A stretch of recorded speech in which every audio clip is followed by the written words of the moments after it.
I request everyone to kindly switch off their audios so that there is no disturbance.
Okay, I hope I'm audible to every.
I kindly request everyone to mute themselves so that there is no background noise. And once we'll start the session, and if you have any doubts during the session, you can unmute yourself and ask questions. But as of now, I humbly request everyone to please mute your audio.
I think someone has mistakenly unmuted. Can you please mute your audio? Okay, I'll have to do it manually. Just wait a second.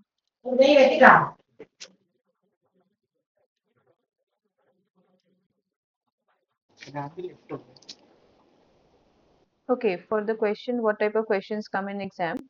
So basically, whatever topics and will be covered in all these 4 weeks, week one, week two, week three, week four. So whatever is actually there uh, in the videos that has already been uploaded by the professor on the NPTEL website and the assignment questions that he's sharing. So whatever would come. Okay, so they would be both subjective or objective. So I believe there would be a mix of both the questions. For your assignments, there will only be mostly objective questions, but depending on the pattern for this year, it could be a mix of both objective and subjective questions. But whatever questions would be there, it will strictly be coming from what has been taught to you, what has been discussed in the class, not only in this doubt solving sessions, but also in the video lectures that has already been uploaded. So there would be nothing out of syllabus. Most of the questions would be from there.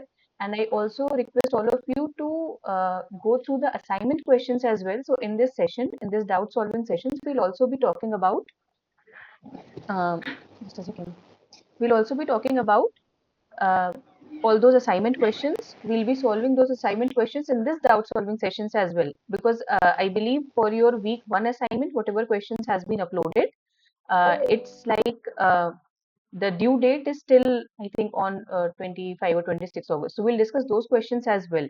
So for your exams also, go through those questions also. Just a second, I'll let some people in. From your exam point of view, these assignment questions are also very important, because there is a possibility that some of the questions might get repeated from these assignment questions in your final exam that you will be appearing for this particular course. So today's session is basically about, just a second.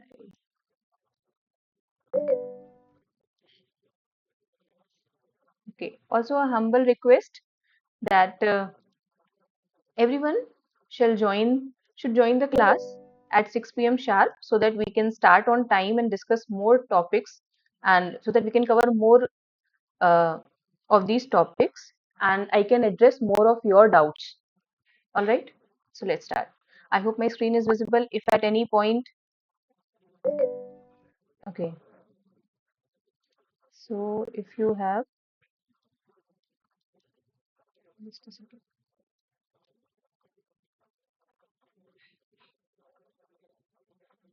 Okay, so if you have your college exam, see, obviously the priority would still be to focus on your college exam. But as far as this particular examination is concerned, I hope if you are watching the videos, because it's something, self-paced learning. So you can watch the online videos that has already been uploaded beforehand, before your actual college examination comes. So you can watch those videos, you can prepare for yourself. It would not be something like, as I said, if there are some subjective questions, it would not require you to write long paragraphs or mention too much about it. Most of the questions can be attempted based on whatever you will learn in these doubt solving sessions, and also based on the video lectures that are already uploaded. So I don't think it would be much difficult for you to attempt the examination, and there would be some and if there would be too much of difficulty in managing both. I hope if you are preparing yourself beforehand, this would not pose any significant problem in managing both of it.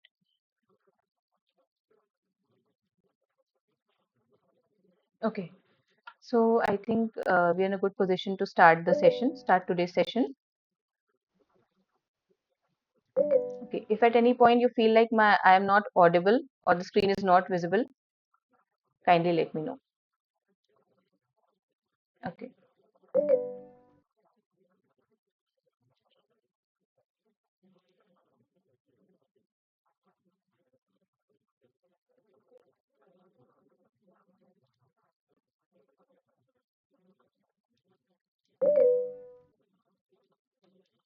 Okay, so your week one of NPTEL live session, you might also have gone through the video lecture that has been uploaded by Professor Gopinath on the NPTEL website.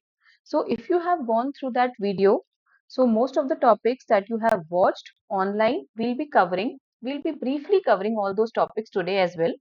And the course content for your week one of this course is introduction to nano-biomimicry, synthesis of nanomaterials by various methods. Like what are the different methods, physical, chemical, biological, through which we can synthesize nanomaterials of different kinds.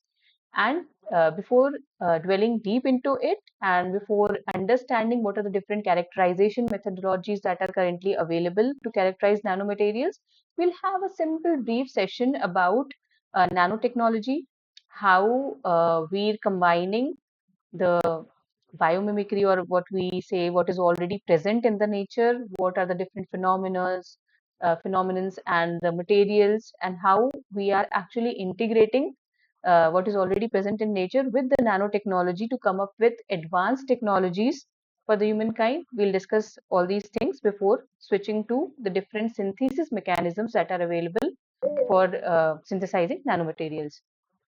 So let's start. Just a second. Okay.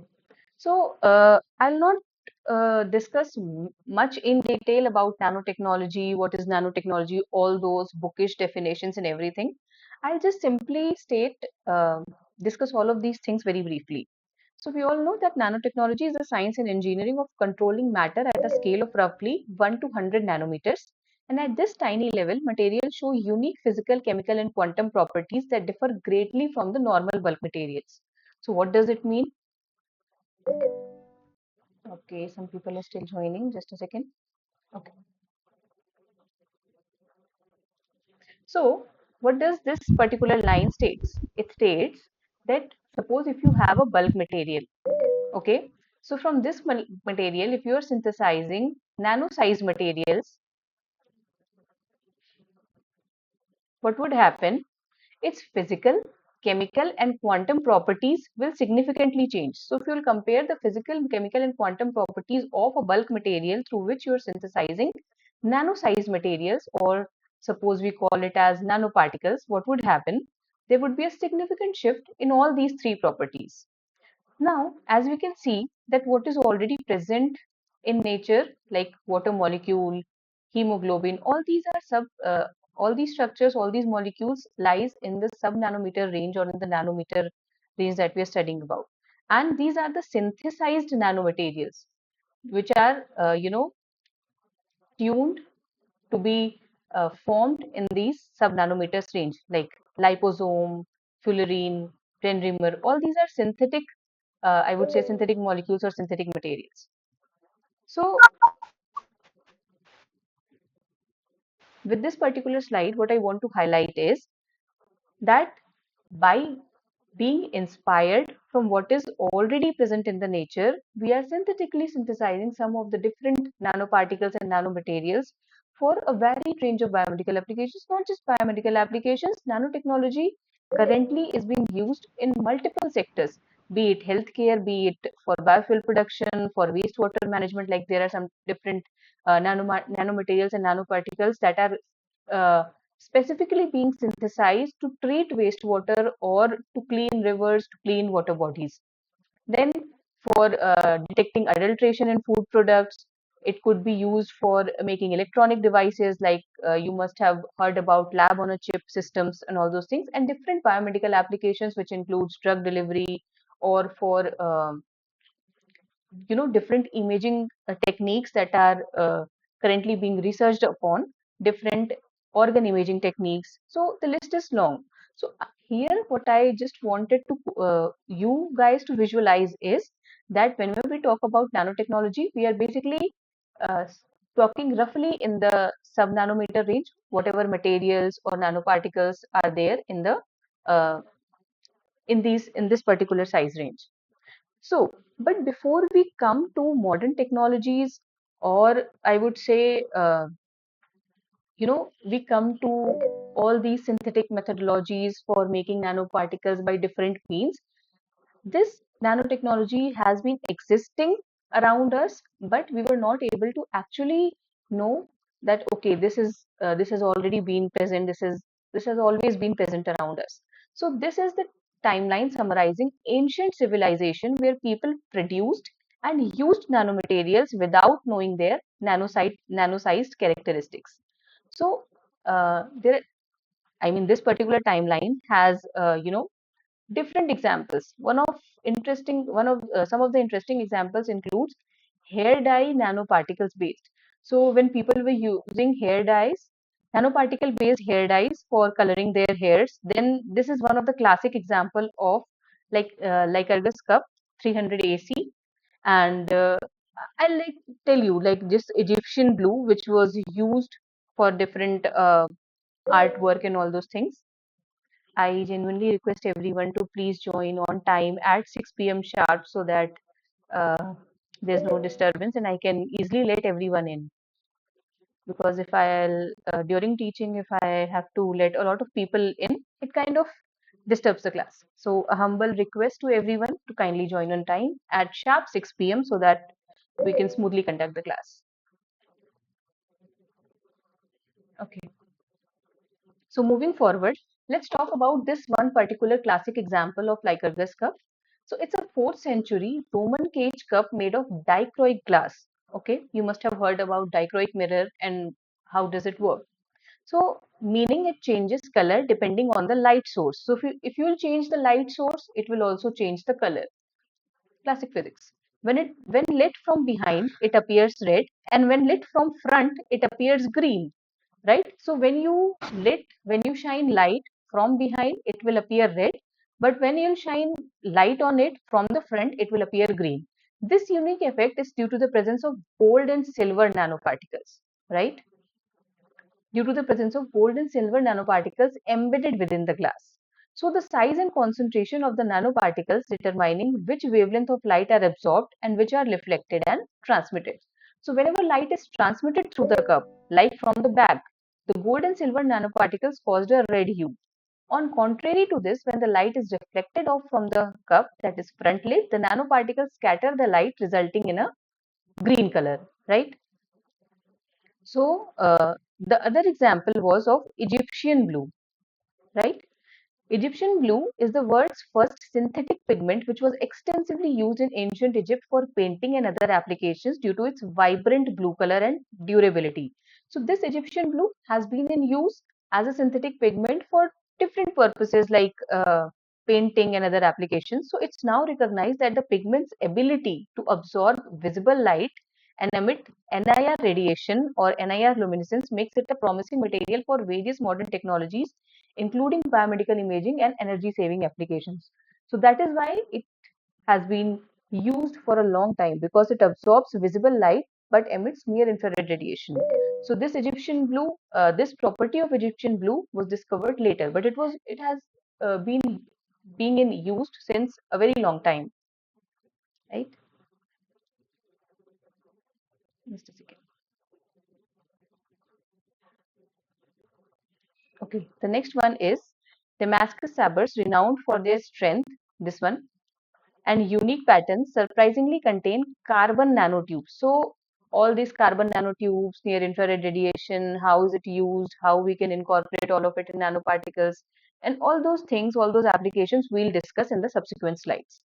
So this Damascus sabers, renowned for their strength and unique patterns, surprisingly contain carbon nanotubes and cementite nanowires, a form of nanotechnology according to research.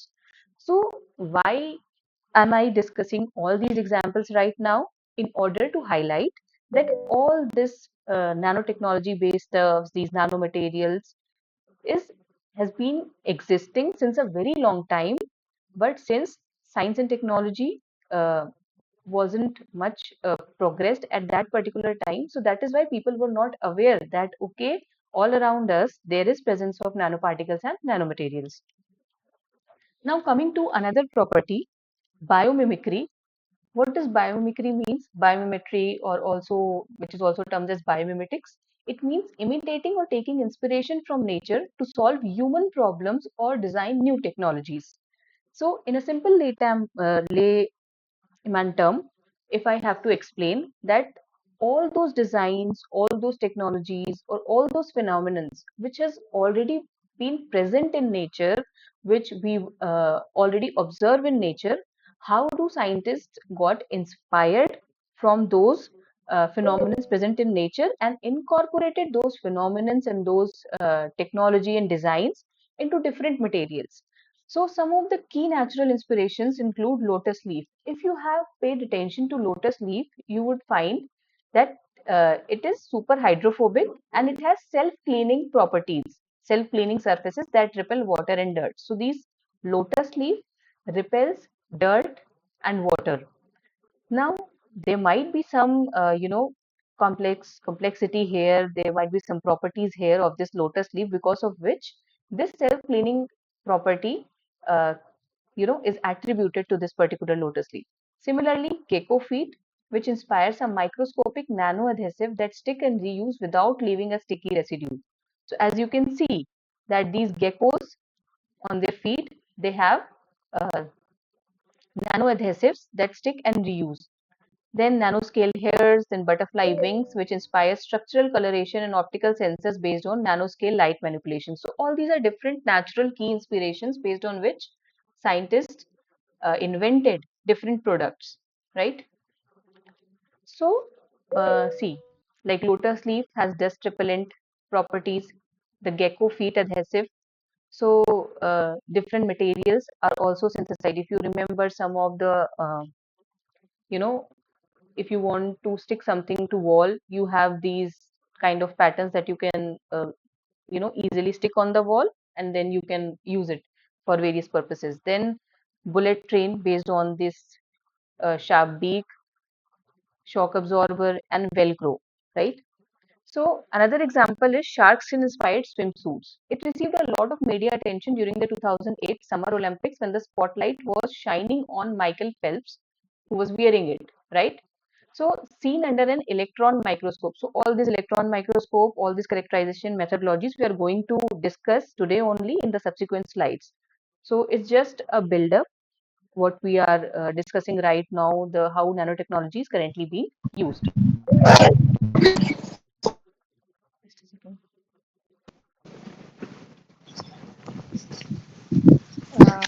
Kindly mute yourself if you have mistakenly unmuted your audio. Okay, thank you. So when this was, I mean, seen under an electron microscope, when shark skin was seen under electron microscope, it was found that it is made up of countless overlapping scales called dermal denticles, as you can see here, right?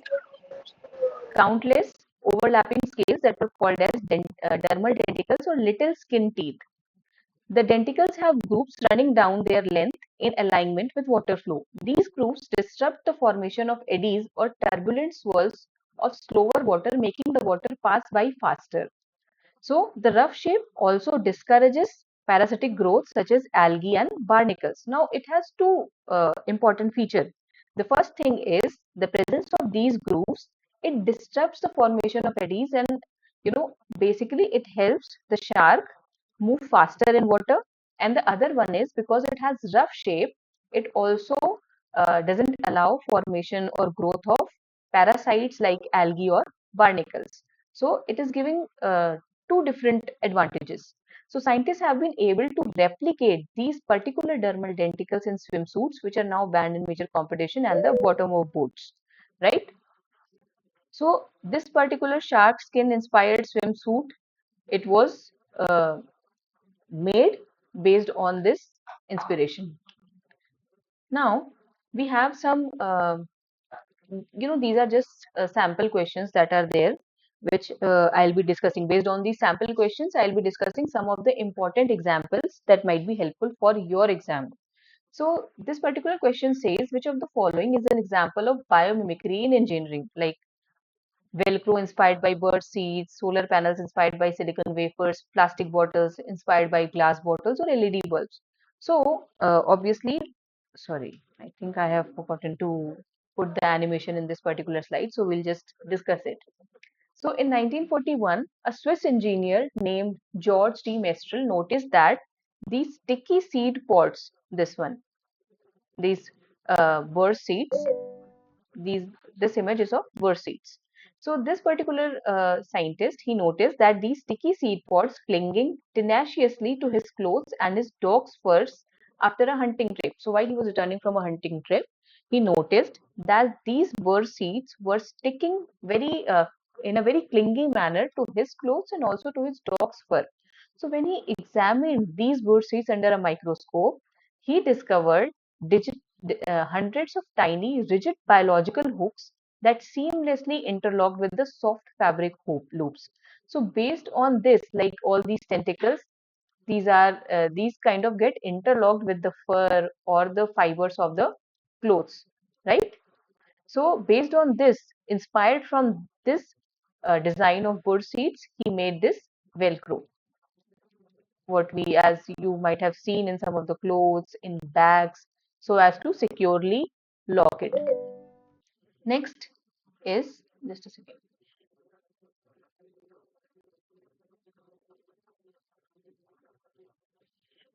Okay. So, which insect inspired the development of drones with hovering capability? Now, this one is important.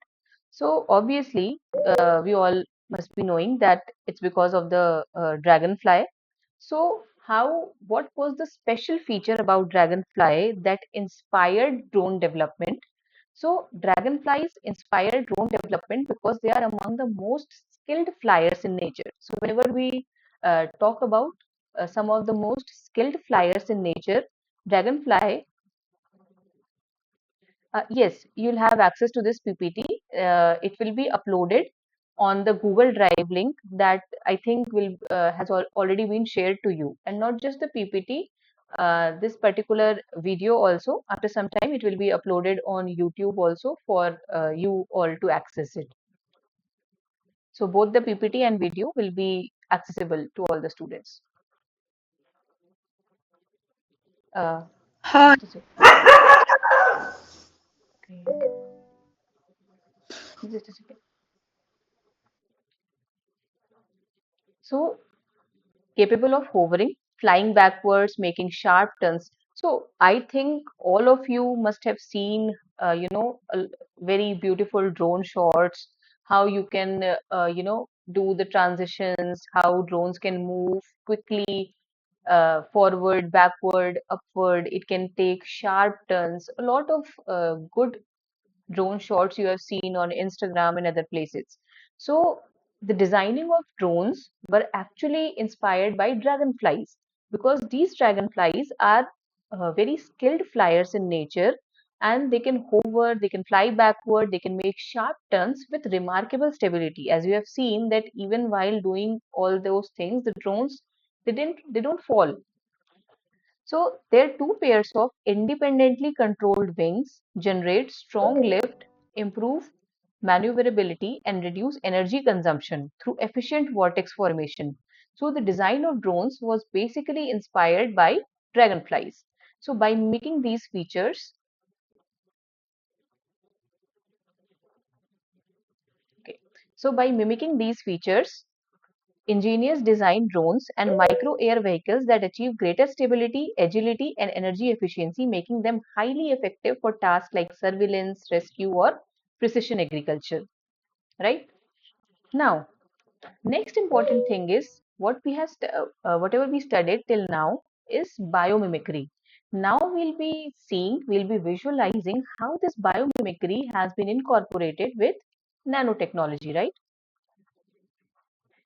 So, biomimicry in nanotechnology is the practice of designing artificial materials, devices, and systems at the molecular or atomic scale by copying the structural and functional brilliance of living organisms. You have to, pay attention to this particular line. that biomimicry nanotechnology is the practice of designing artificial materials, devices, or systems at the molecular or atomic subscale. How? By copying the structural and functional brilliance of living organisms.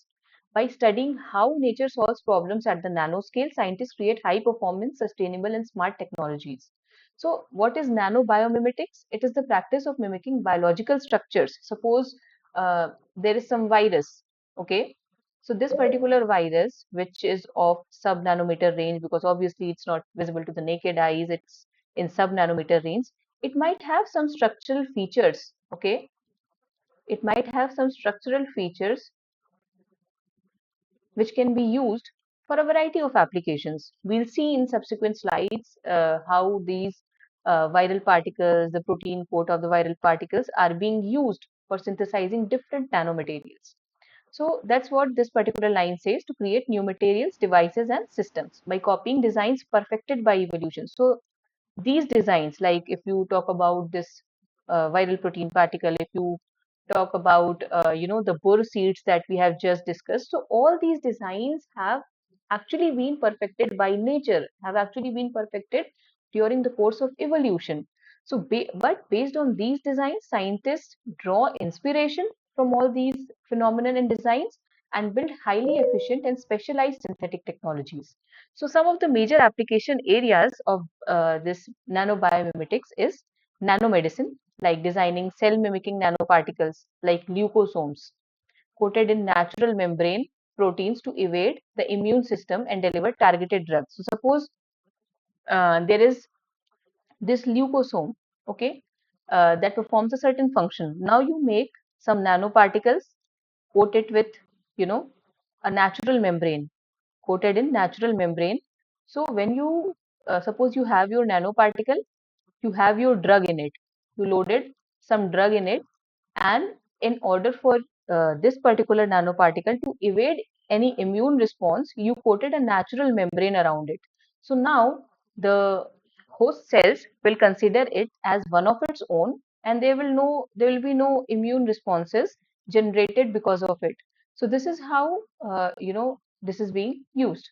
Then this will be used for making smart materials, developing self-healing coatings and services that repair micro cracks automatically like human skin. Then energy and environment, replicating natural harvesting, light harvesting or catalytic enzyme functions to improve solar energy conversion. Now, I think most of you, especially girls, would relate to it, that if you have heard recently about nanoplastia. So there are different hair treatments available in salons for girls, obviously for boys as well. So if someone has someone wants to grow long hairs and maintain it, so it's not just restricted to girls only. All these hair treatments like botox, then hair straightening, keratin, all there are different hair treatments available in salons. This is one of the interesting examples. So recently, this nanoplastia hair treatment has come in the market. Okay, so if you go to posh salons or you know places where they offer premium services, you would hear about this nanoplastia treatment. So it's not just simple basic hair treatment. It's basically nanotechnology incorporated with hair treatment. Now how it is done, just a second. So, nanoplastia is a nanotechnology based hair treatment designed to smooth, straighten, and repair hair by delivering active ingredients deep into the hair shaft. Right? So, how it is done? So, you all must have noticed that during the hair treatment, they apply some cream or different kind of cream or applications onto your hair, and then use iron rods to get those creams absorbed in your hair shafts. So here what is being done is, instead of simply applying keratin, amino acids, vitamins and other nutrients to your hair shaft, all of it, all of these important nutrients are actually packed inside a nanoparticle. Okay, so these are nanoparticles. You pack all of these important hair nutrients like keratin, different amino acids, vitamins, and other nutrients that will help smoothen your hair. You encapsulate, you load all of it in a nanoparticle, and then you simply treat your hair using these nanoparticles. So the nano part here refers to the extremely small size of these particles, and since they are extremely small in sub-nanometer range, it allows them to easily penetrate the hair cuticle and cortex more effectively than conventional treatments. So that is why the normal treatment that simply applies keratin and all those things to your hair shaft, in this, all this keratin, amino acids, and vitamins, all the important nutrients are packed inside a nanoparticle, because of its small size, it can easily penetrate inside your hair shaft. I mean the hair shaft, hair length, and cuticles, and can better deliver all these things. So this is one example. So I have tried to incorporate recent examples so that you can more relate to how nanotechnology is being used for all these purposes, right? Just a second.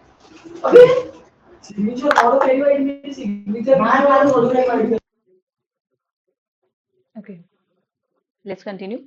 So another example is, you guys must have seen different advertisements from different brands, like you know all this oil and water sunscreen. That's sunscreens that are not sticky, because the major problem associated with a lot of sunscreens that were being sold earlier is, all those sunscreens leave a white cast, or they are extremely sticky in nature.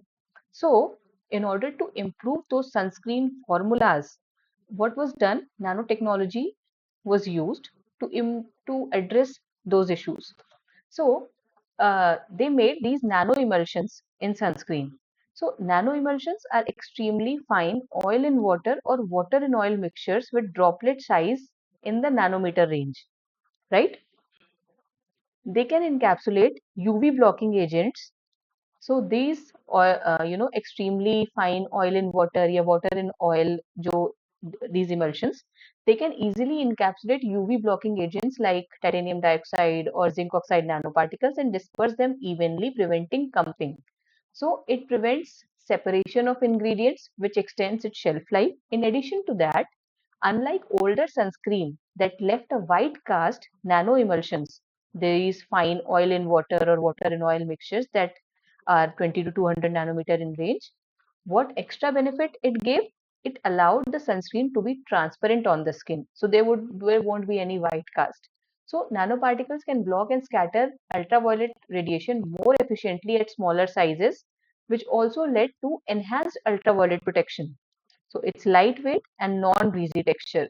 So this is how, incorporating scientific knowledge in basic formulation, like something as basic as sunscreen, in basic sunscreen formulation, significantly improved its property. It made the sunscreen lightweight. It made the sunscreen non-greasy. It helped the sunscreen avoid leaving white cast on the skin and making it transparent. And it also enhanced ultraviolet protection. So many benefits, could be given to that sunscreen formulation. So this is also followed for different lotions, moisturizers, sunscreen as well. And because it is lighter, less greasy, it quickly absorbs to the skin without leaving a white cast, right? So these were two of the, examples which are, present in the market, which are currently being sold in the market. And both of these examples, has been improved using nanotechnology. Moving forward, let's talk about different synthetic synthesis mechanisms that are through which we can make nanoparticles. So broadly, it has been divided into three categories: through physical method, chemical method, or biological methods. We'll discuss all of it one by one, right? So synthesis of nanomaterials by physical means. So it could be either through vapor deposition, like electric arc deposition, physical vapor deposition. We'll discuss these methods in detail, not in very much detail, briefly. Or it so synthesis of nanomaterials through physical method. It could be either through vapor based, or it could either be mechanical. Then uh, it could either be a combination or hybrid of physical, biological, or chemical means. If you're following a biological method using biological molecules, bacteria, fungi, plants, or it could be through chemical means. So these are some of the, like if you are using biological methods, we usually label it as green synthesis because the main precursor that you are using, the reducing agent that you are using, has been derived from these uh, green energy sources. Like you'll either be using plants or microorganisms for making nanoparticles. So let's discuss one by one. But before that, let's discuss this as well. What is the difference between incidental nanoparticles and engineered nanoparticles? So, incidental nanoparticles usually refers to what is present in the raw state, right? There could be different shapes and sizes of it. Like it could look like this, it could look like this, it could be look like this, and it could be composed of different elements. Engineered nanoparticles are more well defined. So, if we go to the conventional definition, engineered nanoparticles intentionally designed and synthesized with controlled size, shape, and properties for specific applications. As you can see, all of it looks alike, looks like each other. There would be reproducibility. You can, if the methodology is optimized, you can consistently synthesize these kind of nanoparticles. And these are synthesized for specific applications like silver nanoparticles, gold nanoparticles, titanium dioxide, carbon nanotubes. These are engineered nanoparticles because you have kind of engineered it for particular application and a particular shape is intended. Now, what is incidental nanoparticles? These are unintentionally formed as products of natural processes or human activities. So these are naturally formed, as I told you, it's in the raw state. These are naturally formed as a byproduct of some phenomena or something. So there is no control over their shape, size, shape, or surface chemistry, and they are highly variable, as you can see in this image. So all of you must know the difference between incidental nanoparticles and engineered nanoparticles. Now, these are the different types of engineered nanoparticles. You can synthesize it in any shape of your wish, like be it nanosphere polymeric hydrogel, nanorod, or a nanocapsule, self-assembled nanoparticle like this liposome. So that depends on you based on your intended application, right? Moving forward, so there are two different approaches for making nanoparticles. You could either follow a top-down approach or you can either follow a bottom-up approach. Now, what is the basic difference between top-down approach and bottom-up approach? So, in top-down approach, you start with a bulk material, right? You start with a bulk material. Suppose you have some iron rod or iron in bulk, and based on and starting from that, you come down after step-by-step processing, and you finally come with for make. Suppose you make iron nanoparticles out of it, right? So this is the top down approach. There are different, these are the different methods that follow top down approach. Mechanical milling. Suppose in mechanical milling, you have a bulk material, you get it processed through the mills, and you have smaller nanoparticles. Etching, laser ablation, sputtering, electro explosion. I will discuss these techniques in subsequent slides so you can more reliably visualize what I'm talking about. And bottom up approach is you start with some material. Suppose you have iron precursor, you have some iron precursor, you have some reducing agent, and based on the chemical methodology, you finally came to you started from here and you made iron nanoparticles. So this is bottom up approach, right? So what is mechanical milling? So mechanical milling is one of the top down approach in which you have bulk material, and using this bulk material you finally form smaller nanoparticles, right? This is the top down. This is an example of top down approach. So mechanical milling is a top down technique where bulk materials are repeatedly fractured, cold welded, and re-welded inside a rotating mill, as you can see here. This is the rotating mill. This is milling balls, okay, and this is bulk material. So you put bulk materials, and when it keeps on rotating, so these bulk materials are repeatedly fractured and welded in the rotating mill to produce nanoparticles. So over the time, it will be converted to small sized nanoparticles based on the mechanical pressure exerted by these milling balls.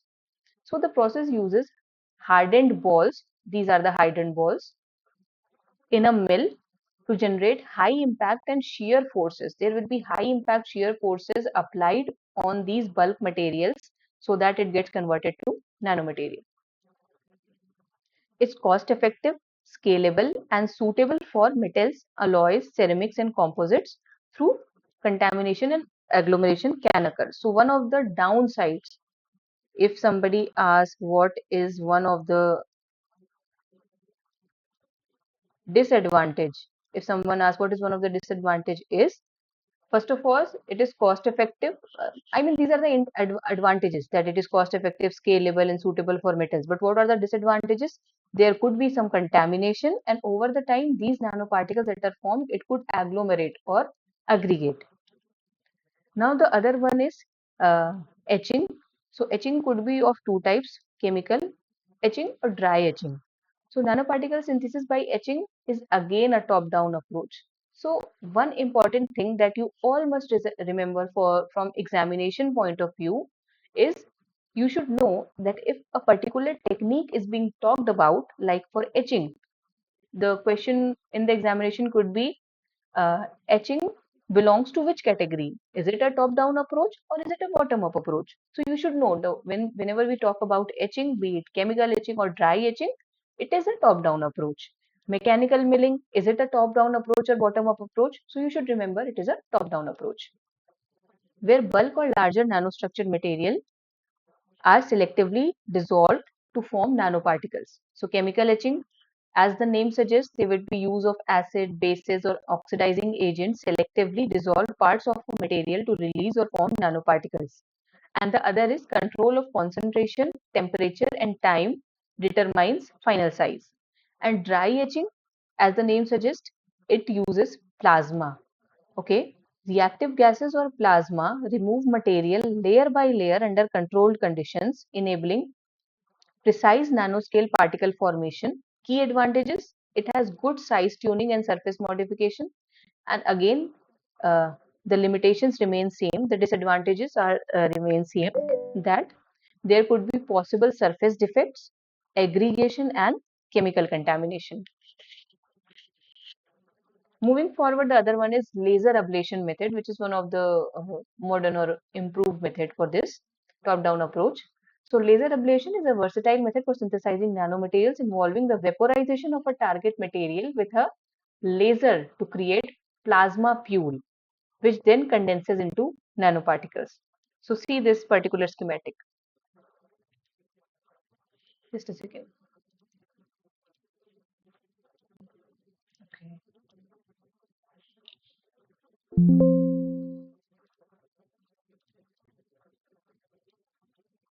Just a second.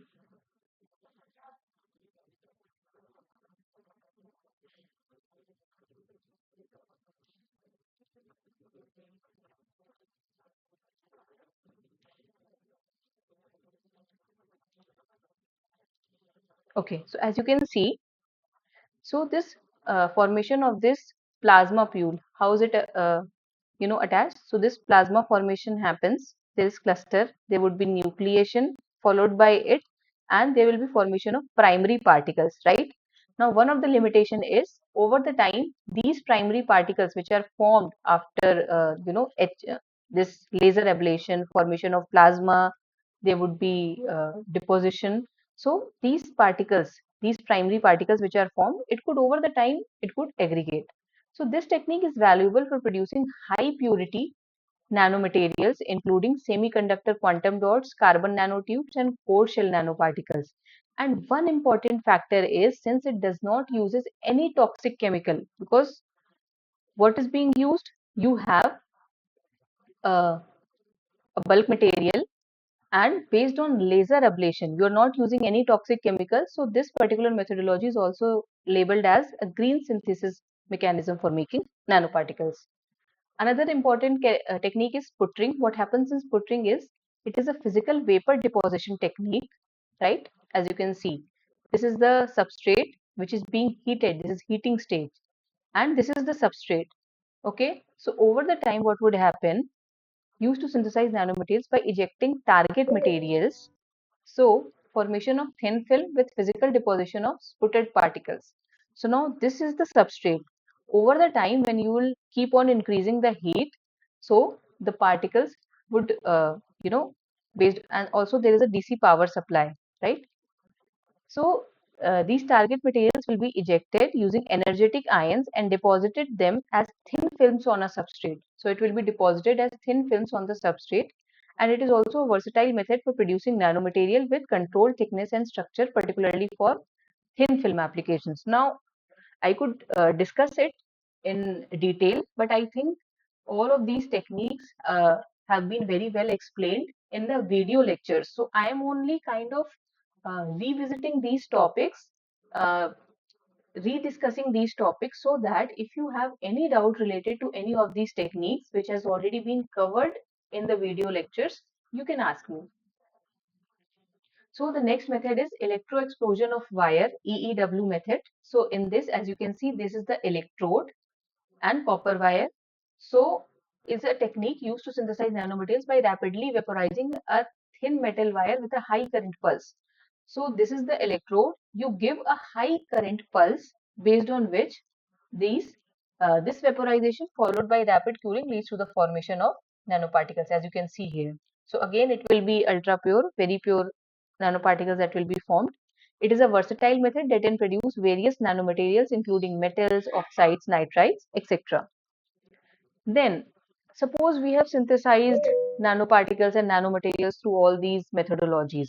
Now, one important factor to consider here is that these nanoparticles have a limitation. Suppose these are the nanoparticles. So they have a limitation that over the period of time during their storage, they could come and clump together. This is the property of it. Suppose if we're talking about metallic nanoparticles particularly, so it could aggregate. So once these particles aggregate, their characteristic features, or the main reason why these are synthesized like this, and why their basically their aggregation can impact the intended application of these nanoparticles. So nanoparticles, what are the different reasons because of which nanoparticles aggregate? First one is high surface energy. Now we all know, suppose if we compare the surface area of this with this, okay, so from one bulk, suppose this is a large spherical particle and these are small nanoparticles formed from it. So once these nanoparticles are formed, the surface area significantly increases, right? This is simple physics.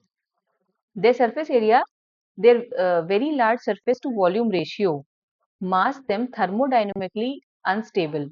So because of very large surface area to volume ratio, what happens is, because surface area is very large, but volume has been reduced, making the surface area to volume ratio explicitly high. So they become thermodynamically unstable, because of which they stick together to reduce surface energy. Because we all know, we have studied in thermodynamics that each system proceeds so as to lower their energy. So if the energy is too high, so they would try to reduce the energy, and by doing so they agglomerate. So strong interparticle forces, van der Waals attraction, magnetic forces, or electrostatic interaction can pull these particles together. So this is the another reason, that they have strong interparticle forces operating between them. The third reason is insufficient stabilization. Suppose lack of proper surfactant or capping agent. So suppose these are the nanoparticles that are formed. Now, one reason why these nanoparticles agglomerate is there is not sufficient capping agent. So once we coat these nanoparticles with some capping agent, these agglomeration is significantly reduced. So if the capping is not proper, or they have lower zeta potential, we'll discuss how we measure zeta potential, right? Has somebody asked anything? Just a second. Just a second. Okay. So lack of proper surfactants, capping agents, or surface charge allows particle to collide and permanently attached agglomeration. Now, before, obviously, I'll discuss in the subsequent slide, but in a very basic manner, I'll explain why this happens. Suppose you synthesized a nanoparticle Okay, all these nanoparticles, all these nanoparticles have charge. Suppose these are plus 2, suppose plus 3 millivolt. They have surface charge as plus 3 millivolt. Now, these charges are very low. So, over the time, what would happen? Is, is someone asking something? Okay. So, they can easily overcome these charges, and over the time, they will start aggregating. But if the synthesized nanoparticles have significantly higher zeta potential values, like somewhere in the range of plus 30 millivolt, right?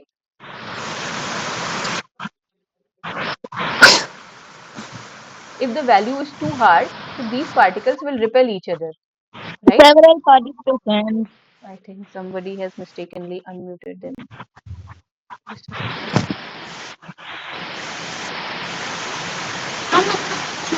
Service.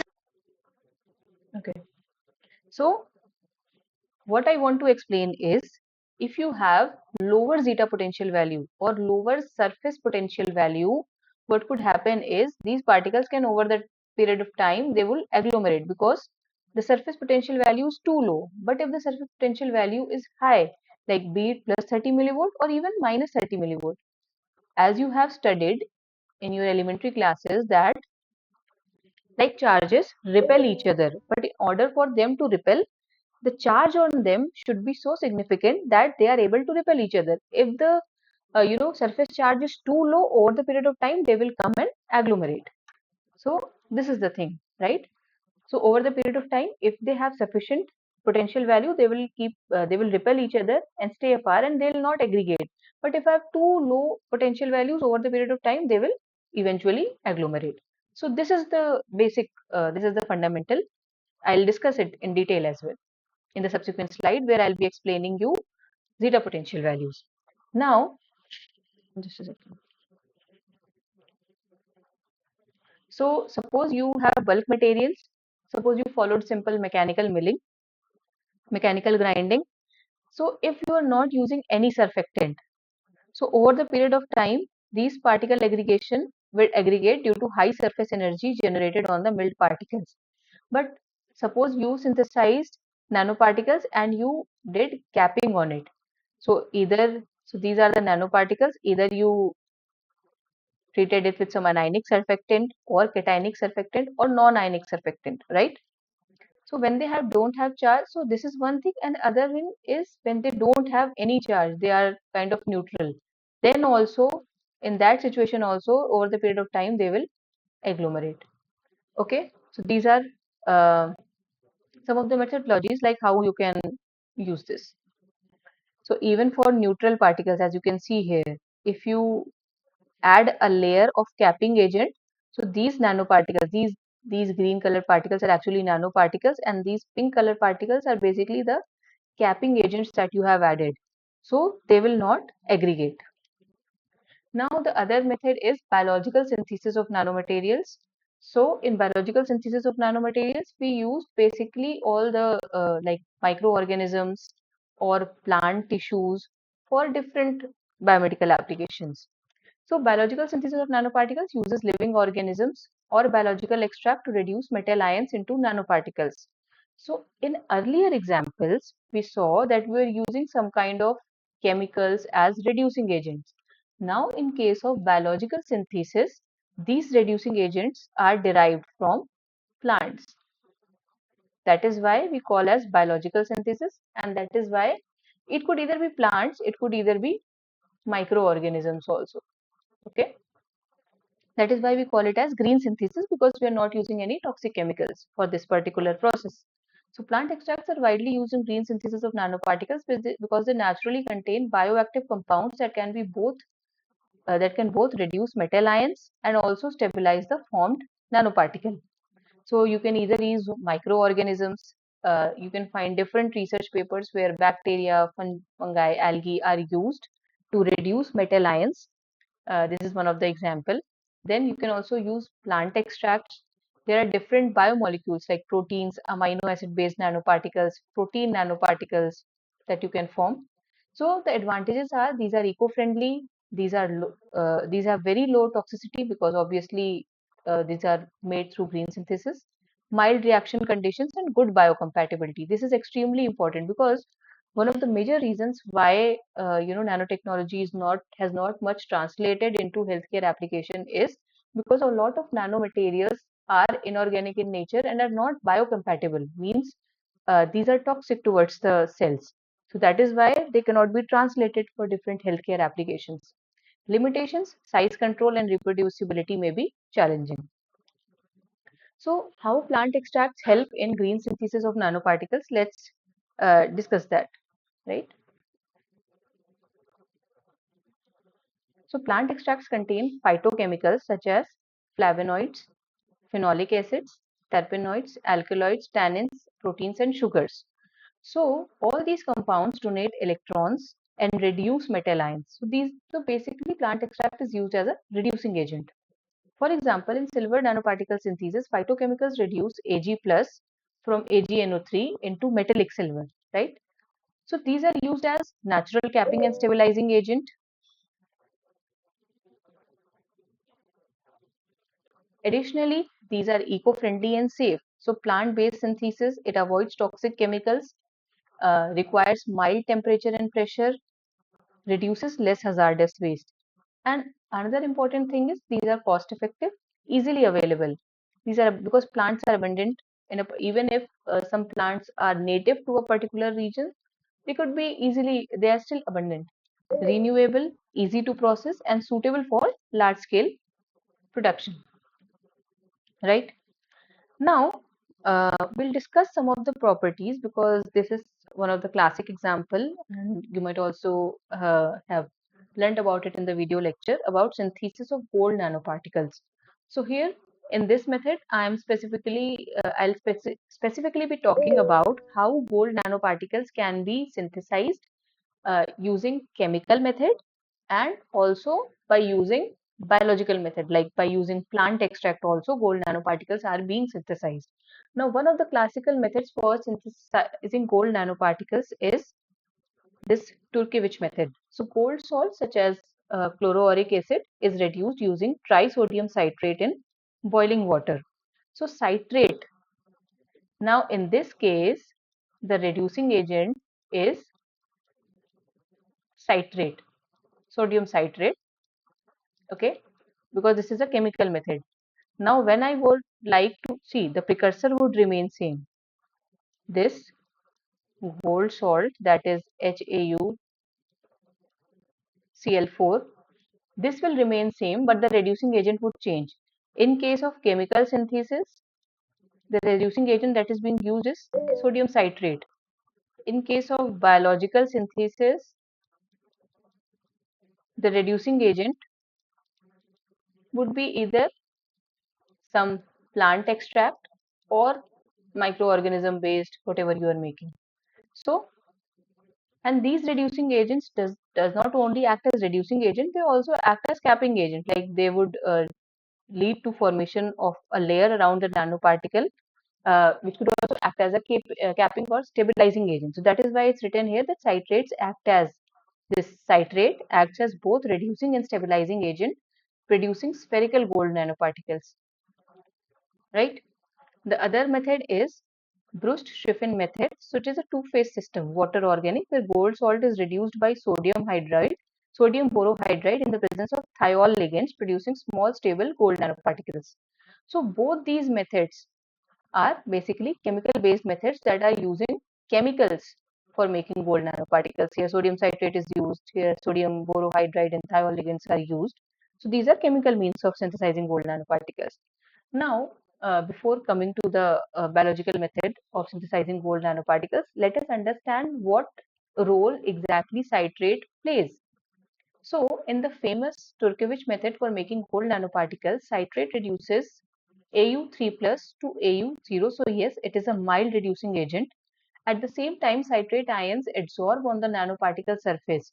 So, once it has reduced these citrate ions, as you can see in this image, this is gold nanoparticles. and these are citrate ions, right? Adsorbed on the nanoparticle surface and provide negative charge. They provide negative charge. So that is why the classical uh, potential value of gold nanoparticles is somewhere around minus 30 millivolt, right? Most of the gold nanoparticles have this potential value. At the same time, citrate ions adsorb on the nanoparticle surface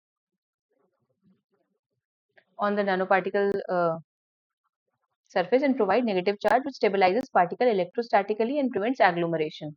So citrate has a dual role. It is also acting as a mild reducing agent, and it is also acting as a capping or stabilizing agent, which prevents aggregation, right? What is the role of thiols? The next method that we talked about, it also talked about the involvement of thiols. So thiols have a strong affinity for metal surfaces, especially gold and silver. So they mainly act as capping agent that stabilize nanoparticles and allow functionalization. So these thiol molecules would come and get absorbed. They have strong affinity for metal surfaces, so they will act as a capping agent. And once there would be a capping agent, it will significantly reduce the aggregation of nanoparticles. So capping stabilizing agents adsorb onto the nanoparticle surface and provide repulsive forces. As I explained you in earlier slides, that they would provide repulsive forces, right? So if these are two different nanoparticles, they are significantly repulsing each other, so they will not come closer to each other and they will not aggregate, right? So keeping particles separated and stable in solution. So they keep particles stable and separated in solution. So it prevents nanoparticles from degrading, oxidizing, or growing larger during storage, which improves its colloidal stability. So that is why stabilizing and capping agents are important. Some capping agents, thiols, polymers, biomolecules, offer functional groups that can be further used for bioconjugation, sensing, or drug delivery. Now, another important feature is, till now we have discussed two important features. First one is it acts as reducing agent. Second one, it acts as capping agent. And the third important feature is some of these capping agents like thiols, polymers, biomolecules, they have functional groups. Like suppose if it has OH group, if suppose if it has SH group. Now, these functional groups can further be used, they can further be exploited for tagging another molecules by different bonding. So it also helps is surface functionalization. You can further add different molecules or some targeting agents to these nanoparticles. So it allows surface modification as well. So these are three important features that you all should remember. So next one is we'll be discussing how you know these nanoparticles are synthesized through green synthesis route. So for this, plant extracts, microorganisms, or biomolecules act as reducing and capping agents, as I explained earlier, offering eco-friendly production. So as you can see, plant, bacteria, fungi, anything can be used. So extract of these plants or bacteria or fungi are, it's extracted. An extract is made. So this extract could come either from leaves, stem, or from bacteria. It could be bacterial extract, it could be extract of a cyanobacteria, it could be extract of a fungi. So once you have this extract, you follow, and that the precursor would still remain the same. I have explained in earlier slide that the precursor remains the same. Then there would be reduction and there would be formation of gold nanoparticles, and these gold nanoparticles are again used for similar applications for antibacterial activity, diagnosis, drug delivery, etc. Now, another thing that we'll be discussing is how structural composition of some plant viruses are currently being used for nanoparticle fabrication. If at any point you guys feel like you're not understanding something, you want to ask questions, you are free to ask. Just a second, I'll just check if it is being with us. Okay.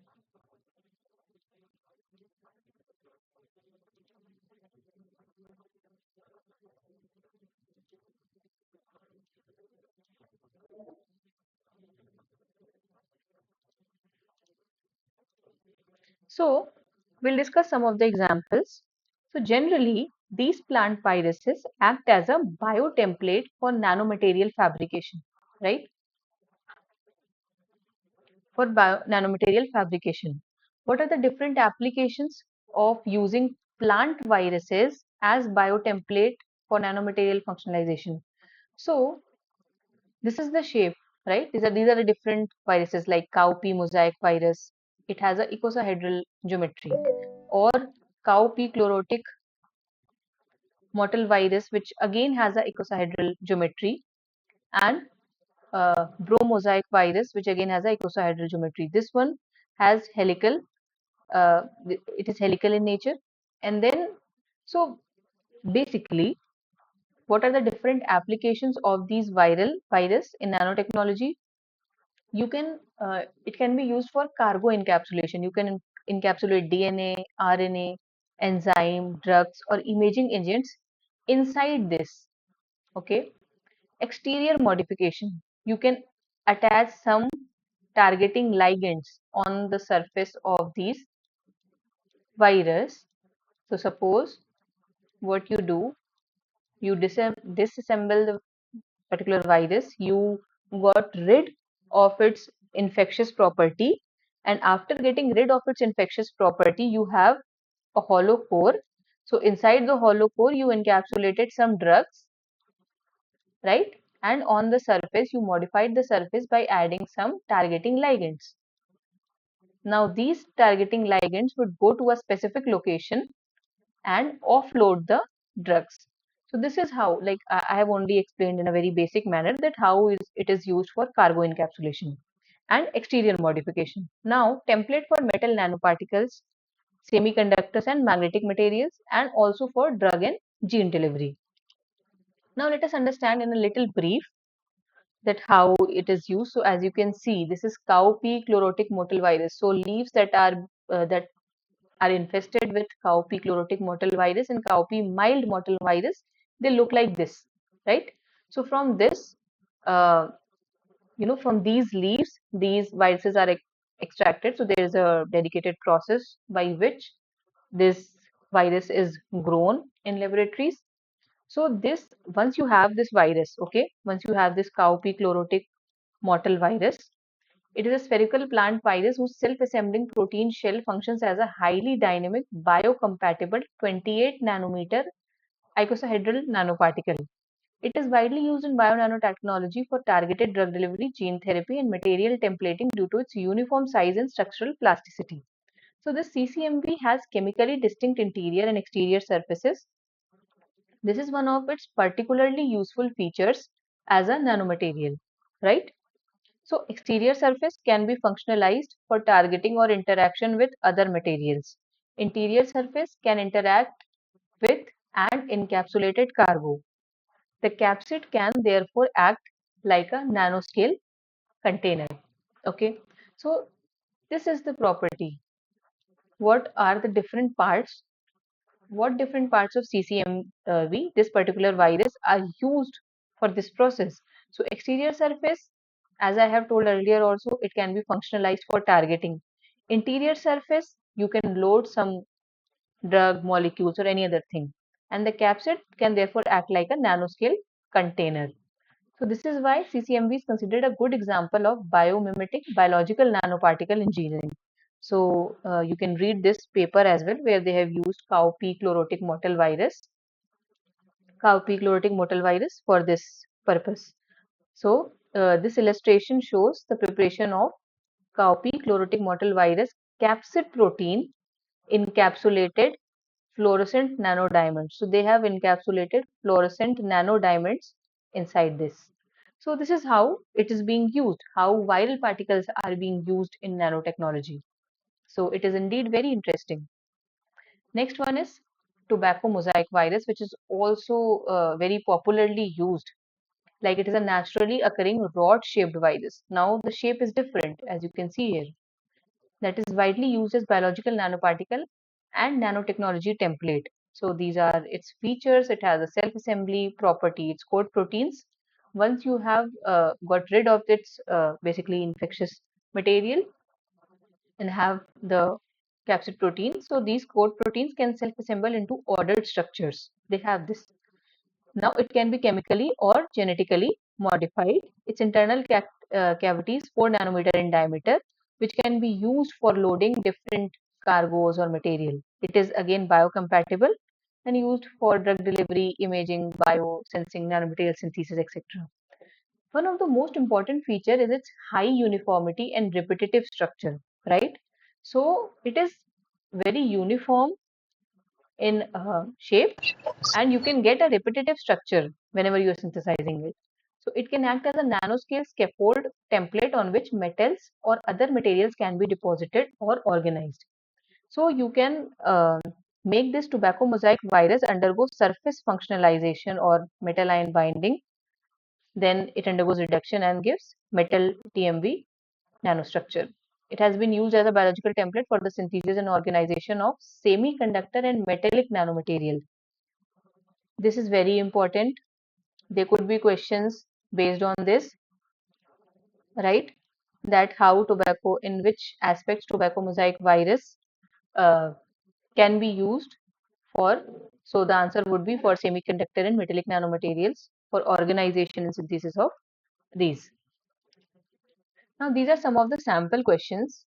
Let us try attempting these. I'll just give 5 seconds or maybe 10 seconds for you to attempt it. It's not necessary that you have to be correct.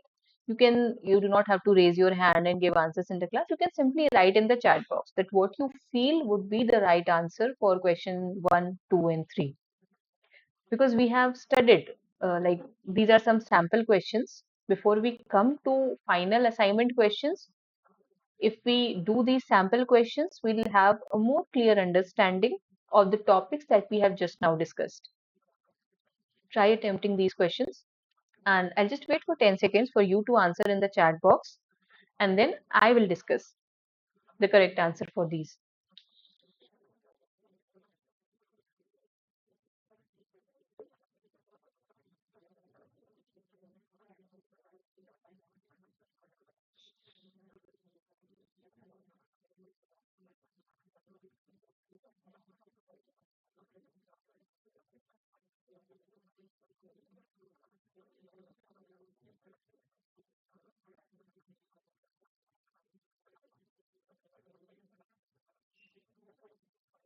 At least try attempting uh, answers.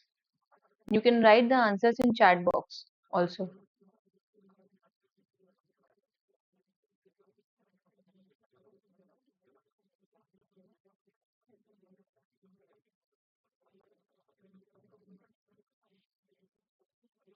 Okay, so I think you can try. Okay, good.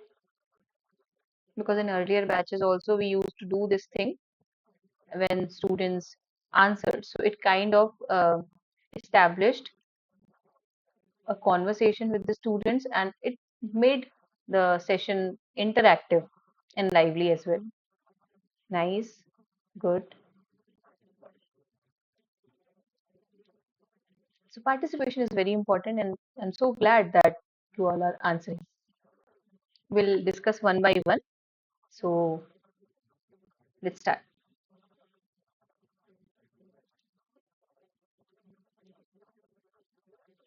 Just a second. Here is something. Wait, wait, wait. I think something wrong happened.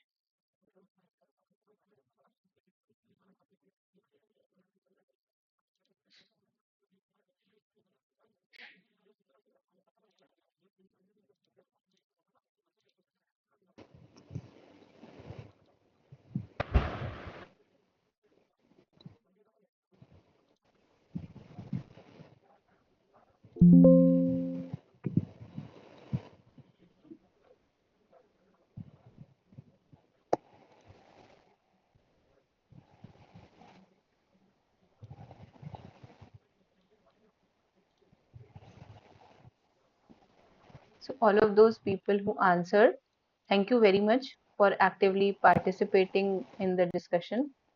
Uh, okay. Okay, so let's discuss the answers, whether it is correct, not correct, completely fine. Let's discuss it one by one. Okay, so the first question says, what makes viruses attractive as nanotechnology tools? Okay, so one of the very important feature that I have also discussed when I was explaining the tobacco mosaic virus, it is that they have uniform size and shape at the nanoscale. So every time you are synthesizing it, every time you are following the correct protocol, you will be getting a repetitive and uniform structure. So there would be a lot of reproducibility whenever you're working with that and you're following the correct protocol. So yes, this answer is correct. They have uniform size and shape at the nanoscale. Most of you gave the correct answer.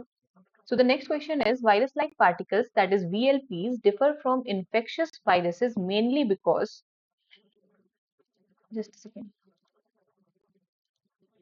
So virus-like particles, which is shortly abbreviated as VLPs, it differs from infectious virus viruses mainly because they lack a viral genome but keep the capsid structure. I have repeatedly told in the earlier slides that these are used as, once you are free from the infectious part, once you have removed the viral genome and you have the capsid structure only, but keep the capsid structure, that is membrane bilayer and everything. So that is called as virus-like particles. You call this as VLPs. Just a second.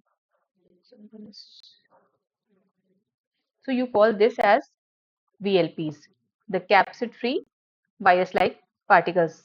That it is that there is also not this capsid. So the correct answer is they lack a viral genome but keep the capsid structure. So you call this as VLP, capsid containing. It could either be capsid containing virus-like particles or it could either be capsid-free virus-like particles. But there would be no viral genome in it when you are using it for this purposes. So now it depends on you, like what is your purpose, what exactly you are aiming to do. Now the third question was, which plant virus is most commonly used as a template in viral nanotechnology due to its rod-like structure? Now, in order to answer this, you should know that what are the different shapes and structure of different viruses that are used in biotechnology. So obviously the correct answer is C1, that is tobacco mosaic virus, right? It has a rod-like structure. Now try attempting this one.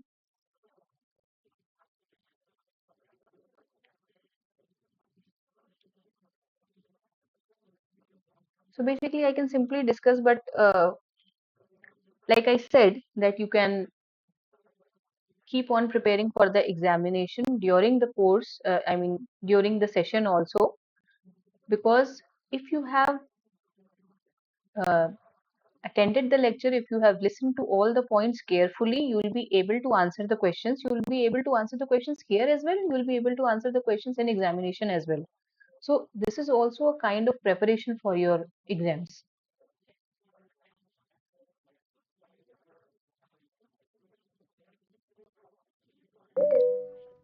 Thank you everyone for actively participating and for answering.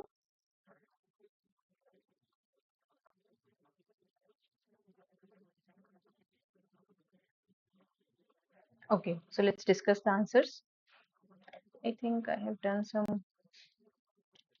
Okay, so the first question says, one key application of viral nanoparticle in medicine is. So the correct answer, as we have discussed, controlled drug and gene delivery. We have talked about how uh, cowpea chlorotic mottle virus, how tobacco mosaic virus, the virus like particles have been used for controlled delivery of drugs and different cargoes. So the correct answer is B1. Then cowpea mosaic virus nanoparticles are often explored for, right? So this one I have specifically kept here, this question, so that you can know that cowpea mosaic virus, like we have discussed about this CCMV, we have discussed about TMV. Now we're talking about CPMV, right? So solar cell, this is particularly used for solar cell fabrication and immunotherapy. Why it is used for this particular purpose? Okay, if somebody wants to ask something, you can write in the chat box also. I think somebody raised hand. Whatever question you have, you can write in the chat box also. So do remember that when we're talking about CCMV, there was controlled drug and gene delivery. TMV was used for different synthesizing semiconductor and metallic nanomaterials and its organization. So when we're talking about CPMV, it could be used for other functions as well, but primarily it is used for solar cell fabrication and cancer immunotherapy. Why? Because CPMV surface can be functionalized to nucleate, basically to they give their surface to basically they allow growth of semiconducting or metallic nanoparticles on their surface. That is why to nucleate semiconducting or metallic nanoparticles, that is TiO2, ZNO, CDS, or quantum dots, which are used for solar cell fabrication. These nanoparticles are critical light harvesting and electron transport materials in dye sensitized or quantum dot solar cells. So whenever we talk about CPMV, the primary function would be solar cell fabrication and cancer immunotherapy. Important, it's important. Do remember it. Okay.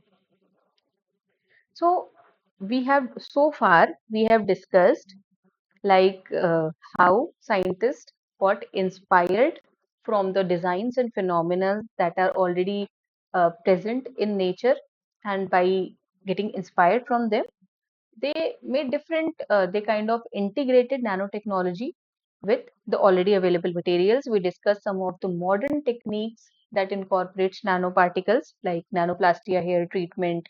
We talked about the nano emulsions that are used in sunscreens. These are just simple two examples. Then we talked about, okay, so these presentations would be available in the Google Drive link that must have been shared with you all by the NPTEL. So there would be a Google Drive link where you can get access to all these presentations, not just my presentation. There are other teaching assistants as well who are taking classes on and different time slots. You can get their presentation also in that particular Google Drive link. And this particular video lecture, the recorded video lecture, will also be updated on YouTube, and the respective link to that YouTube video will also be shared to you all. So if in future you want to revisit these videos or have a look at the presentations, you can get access to that. So that will be done. I think after this class, maybe if you have any doubt, you can reach out to the NPTEL, or all. I think the link would have already been sent to you all, or if it has not been sent, it will be sent soon. So we were basically discussing that we saw all these things. Then we discussed what are the different methods through which we can synthesize nanoparticles, physical method, chemical method, biological methods. What are the pros and cons of those methods? We talked about nanoparticle aggregation and how to prevent nanoparticle aggregation. Now, once all of it is done, we have nanoparticles. Now, our another objective. Now, our next objective is basically to characterize the nanoparticles that we have synthesized, right? So there are different characterization methodologies. You could do it via spectroscopy. You could do it via different electron microscopy techniques. So for today's lecture, I discuss some of it, some of classical nanoparticle characterization techniques.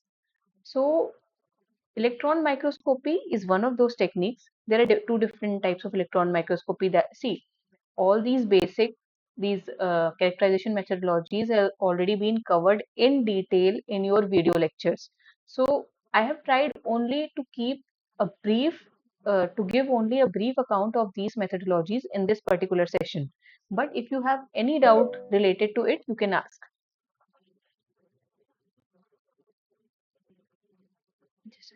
Okay. So the first one is scanning electron microscopy and the other one is transmission electron microscopy. You all must have heard about it, right? So in scanning electron microscopy, a focused electron beam is scanned across the surface of a sample in vacuum. The interactions between the electron and sample generate secondary or backscattered electrons which are detected to produce high resolution images of surface morphology and topography. So by scanning electron microscopy, we basically see the surface morphology or topography. Now, in contrast, transmission electron microscopy uses a high energy electron beam that passes through an ultra thin sample. Transmitted and scattered electrons are then focused by electromagnetic lenses to form images that reveal internal ultrastructure. So in this one, we are focusing on surface morphology and topography. In transmission electron microscopy, we are basically seeing internal ultrastructure of the material at the nanometer to sub-angstrom resolution. So these are the basic differences. Now I'll be basically talking about how different samples are prepared for scanning electron microscopy.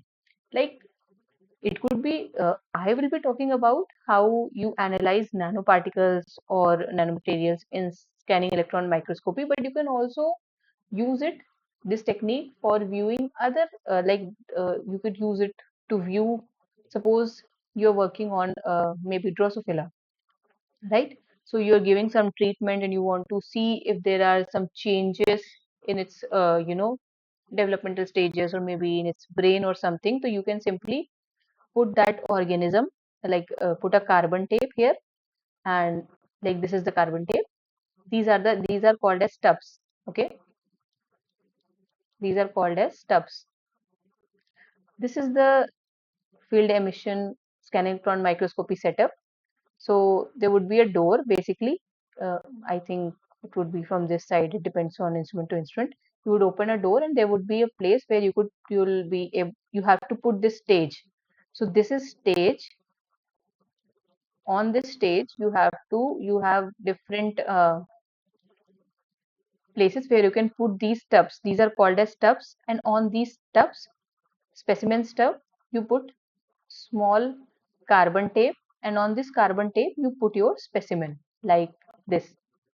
Okay, so once you have done that, you put all these samples with gold. So you do sputter coating of a metal, which is called as sputter coating. Whatever samples you want to analyze, if it is non-conducting, if you have to do scanning electron microscopy of a non-conducting sample, okay, so, which doesn't has some metal component, or it is non-conducting, simply it is non-conducting. Okay, so you have to do sputter coating of a metal on it. You could either we usually do it using gold.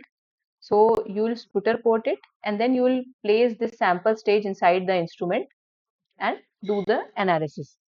Now this is for when you have direct specimen. Now, when you have, suppose you have nanoparticle suspension, which is in liquid form. So once you have the correct dilution so that the nanoparticle in which the nanoparticles are not aggregated, so you will simply drop cast it on a glass slide, on a silicon wafer. It depends which substrate you have. You will let it sit for the solvent to dry, or you can also use a desiccator for drying your samples. And once it is dried, you have nanoparticles. You simply analyze it for recording images, as you can see here.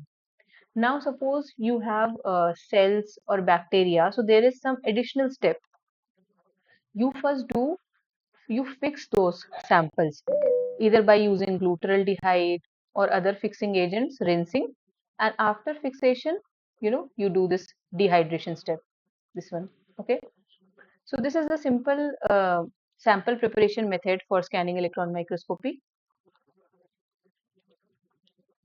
Now, transmission electron microscopy. Most of the things remain same, but one important thing that you need to remember is we use carbon coated copper grid. Now, this mesh dimension could vary from grid to grid. So there are different grids or different mesh framework.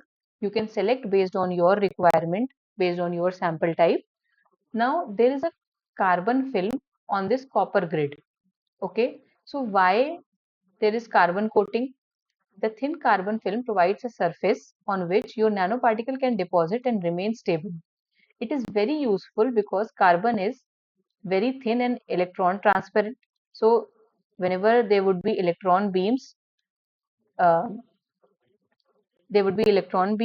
So this carbon is transparent to these electron beams. So it will not affect your sample type, or it's not like it will not allow the electron beams to pass through. So it is very thin and electron transparent. So Again, it is conductive. It makes all of it conductive. It helps reducing charging under the electron beam. Then chemically relatively inert, generally does not react significantly with many nanoparticle samples. So with a lot of nanoparticle samples, this carbon coating does not react, which makes it inert. So your sample is not hampered. Then it's good for particle absorption. Nanoparticle proteins and viruses can attach to the carbon surface and it can easily get absorbed. Low background, so there would not be any background noises, so it will be comparatively less with other in comparison to other materials. So these are the reasons why a carbon coating is done on this copper grid. Now how is sample casted? So suppose you have nanoparticle suspension, you simply drop cast. You put a drop of sample on this copper grid, as you can see here. Now, suppose if there is some excess liquid, you take a Wattman filter paper or a blotting paper and you dry it against this blotting paper. So now you have excess liquid is wicked away and your sample would be, you know, uh, completely there in this copper grid, right? So simply prepare a dilute nanoparticle dispersion in DI water, PBS or appropriate solvent. This solvent could be, the optimized one in which your nanoparticles remain stable. Now the sample should be sufficiently dilute so that there is no overlapping. Because suppose if there would be too much overlapping in the nanoparticles, you will not be able to clearly visualize the internal ultrastructure in the TEM. Then clean the grid, carbon coated copper TEM grid. Place the sample 5 to 10 microliter only. Allow it to absorb for 5 to 10 minutes. Then using a Wattman filter paper I have shown here. Using a Wattman filter paper, carefully touch the edge of the grid. Only touch the edge of the grid in a tilted manner to Wattman filter paper to wick away excess liquid and then wash if it is necessary and let it dry before subjecting it to electron microscopy. Now let's do some sample questions based on SEM and TEM as well. Try attempting this. I'll just wait for 5 seconds and we'll discuss because we still have some more techniques to discuss in this particular session.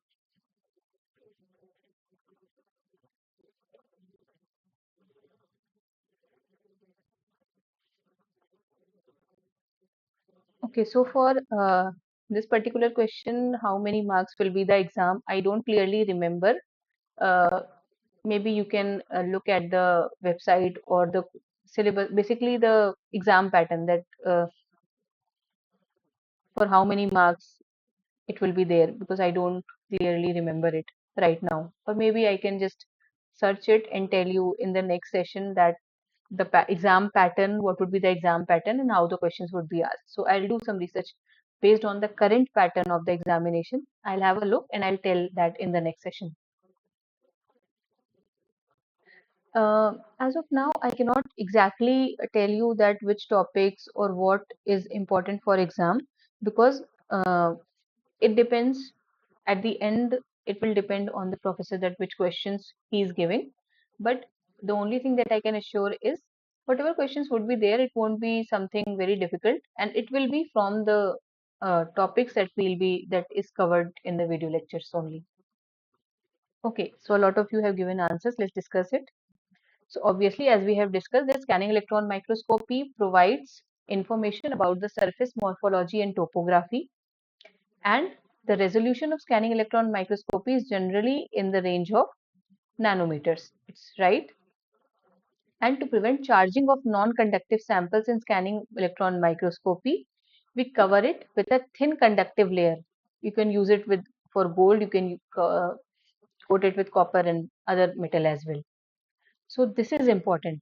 In previous slide, I told you that we do sputter coating for non-conductive samples which are non-conducting, and we do sputter coating so that there is no charging of the samples, right? If the sample will start charging, it will start accumulating the charges. What would happen is you will not be able to capture the images. It will move. So that is why to prevent charging of, remember this line, okay?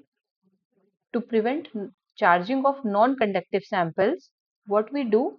is we coat the sample. We coat these non-conductive samples with a thin conductive layer. It could either be of gold, it could be either you can coat it with copper also, you can coat it with silver or nickel, depending on which sputter coater, which metal your sputter coater uses. Now these are some of the questions for transmission electron microscopy. Try attempting that. Try attempting these as well.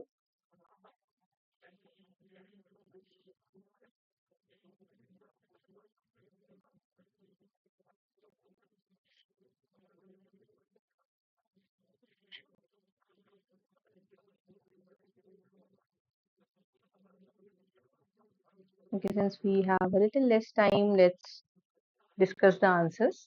I know a lot of you might be knowing the answers.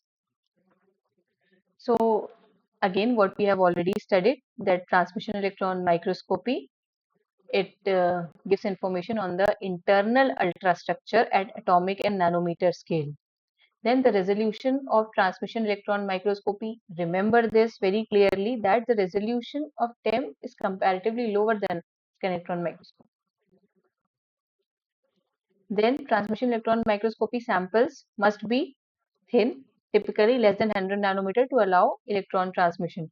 Remember the resolution, which one gives better resolution, which one gives comparatively lower resolution, which one works in which range.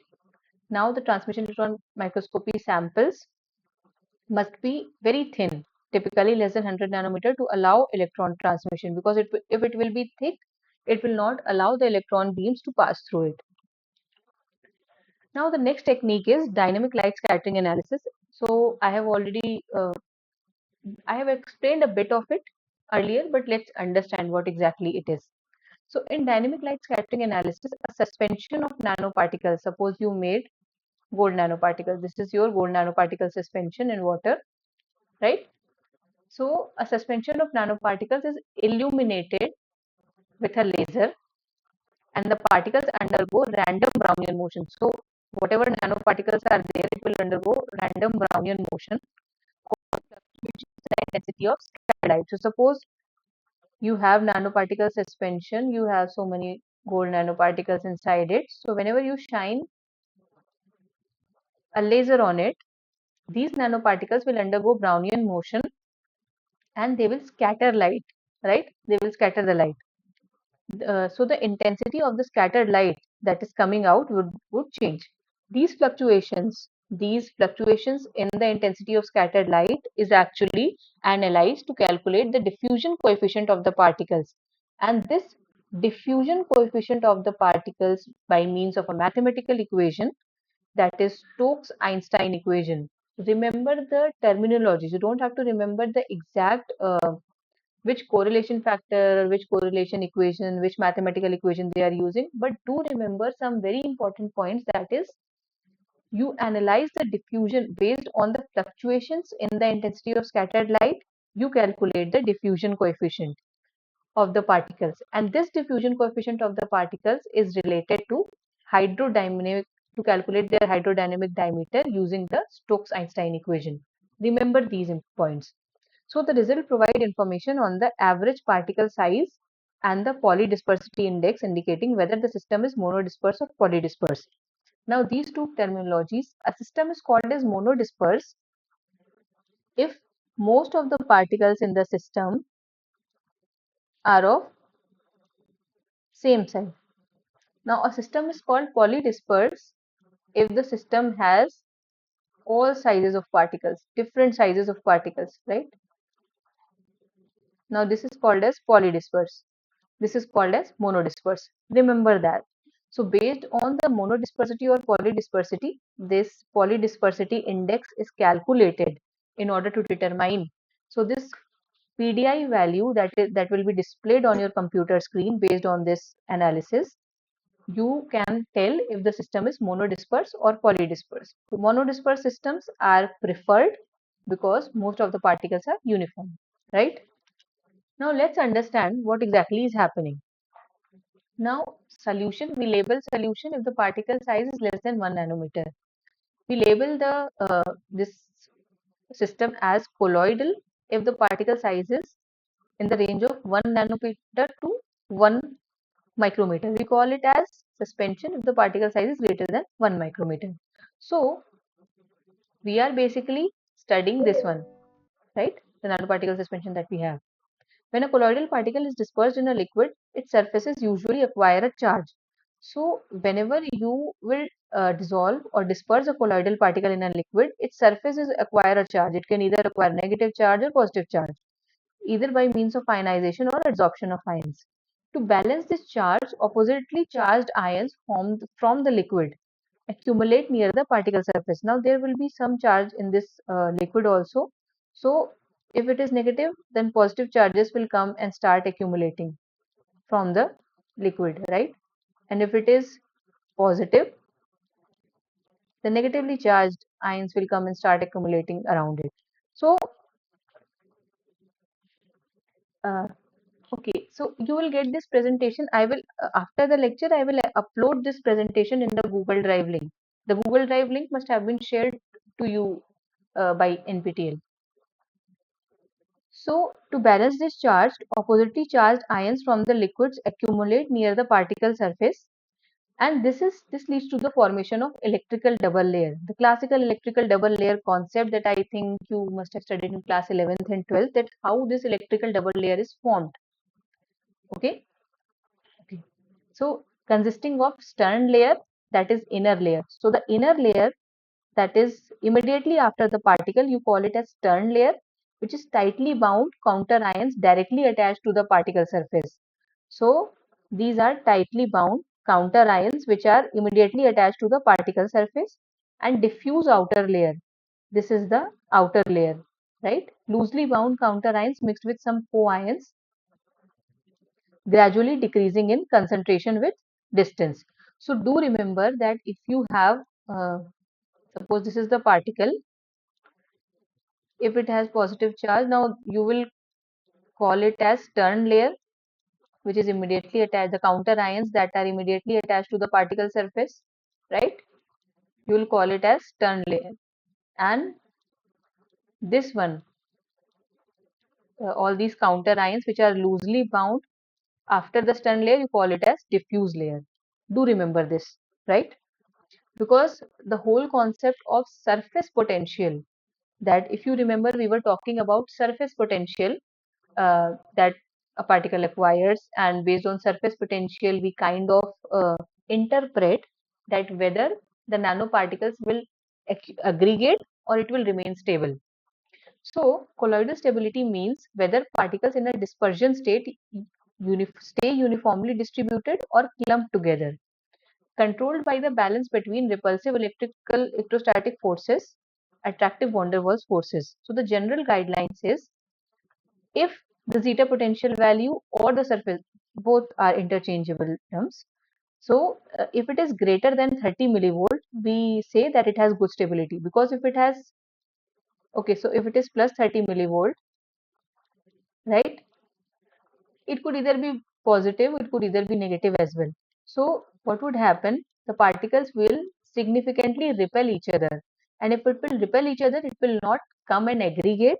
And if it is not aggregating, means it will stay, stable in the liquid medium or the in the dispersion medium.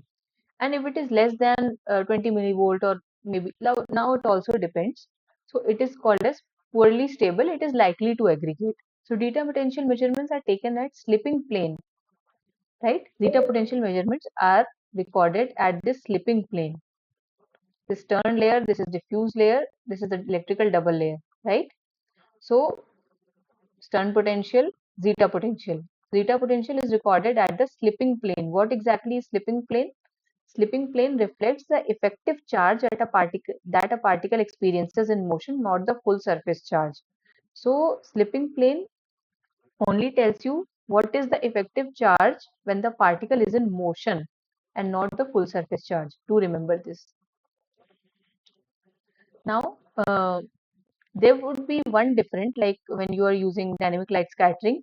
So what you are getting is the hydrodynamic diameter. Now, this diameter is different, right? This is the kind of diameter that you would get when you are doing scanning electron microscopy. But Since in dynamic light scattering, the sample needs to be in liquid states, the sample has to be in liquid medium. So it gives you an account. So it gives you an account of the hydrodynamic. Now this is different, and this is the hydrodynamic diameter.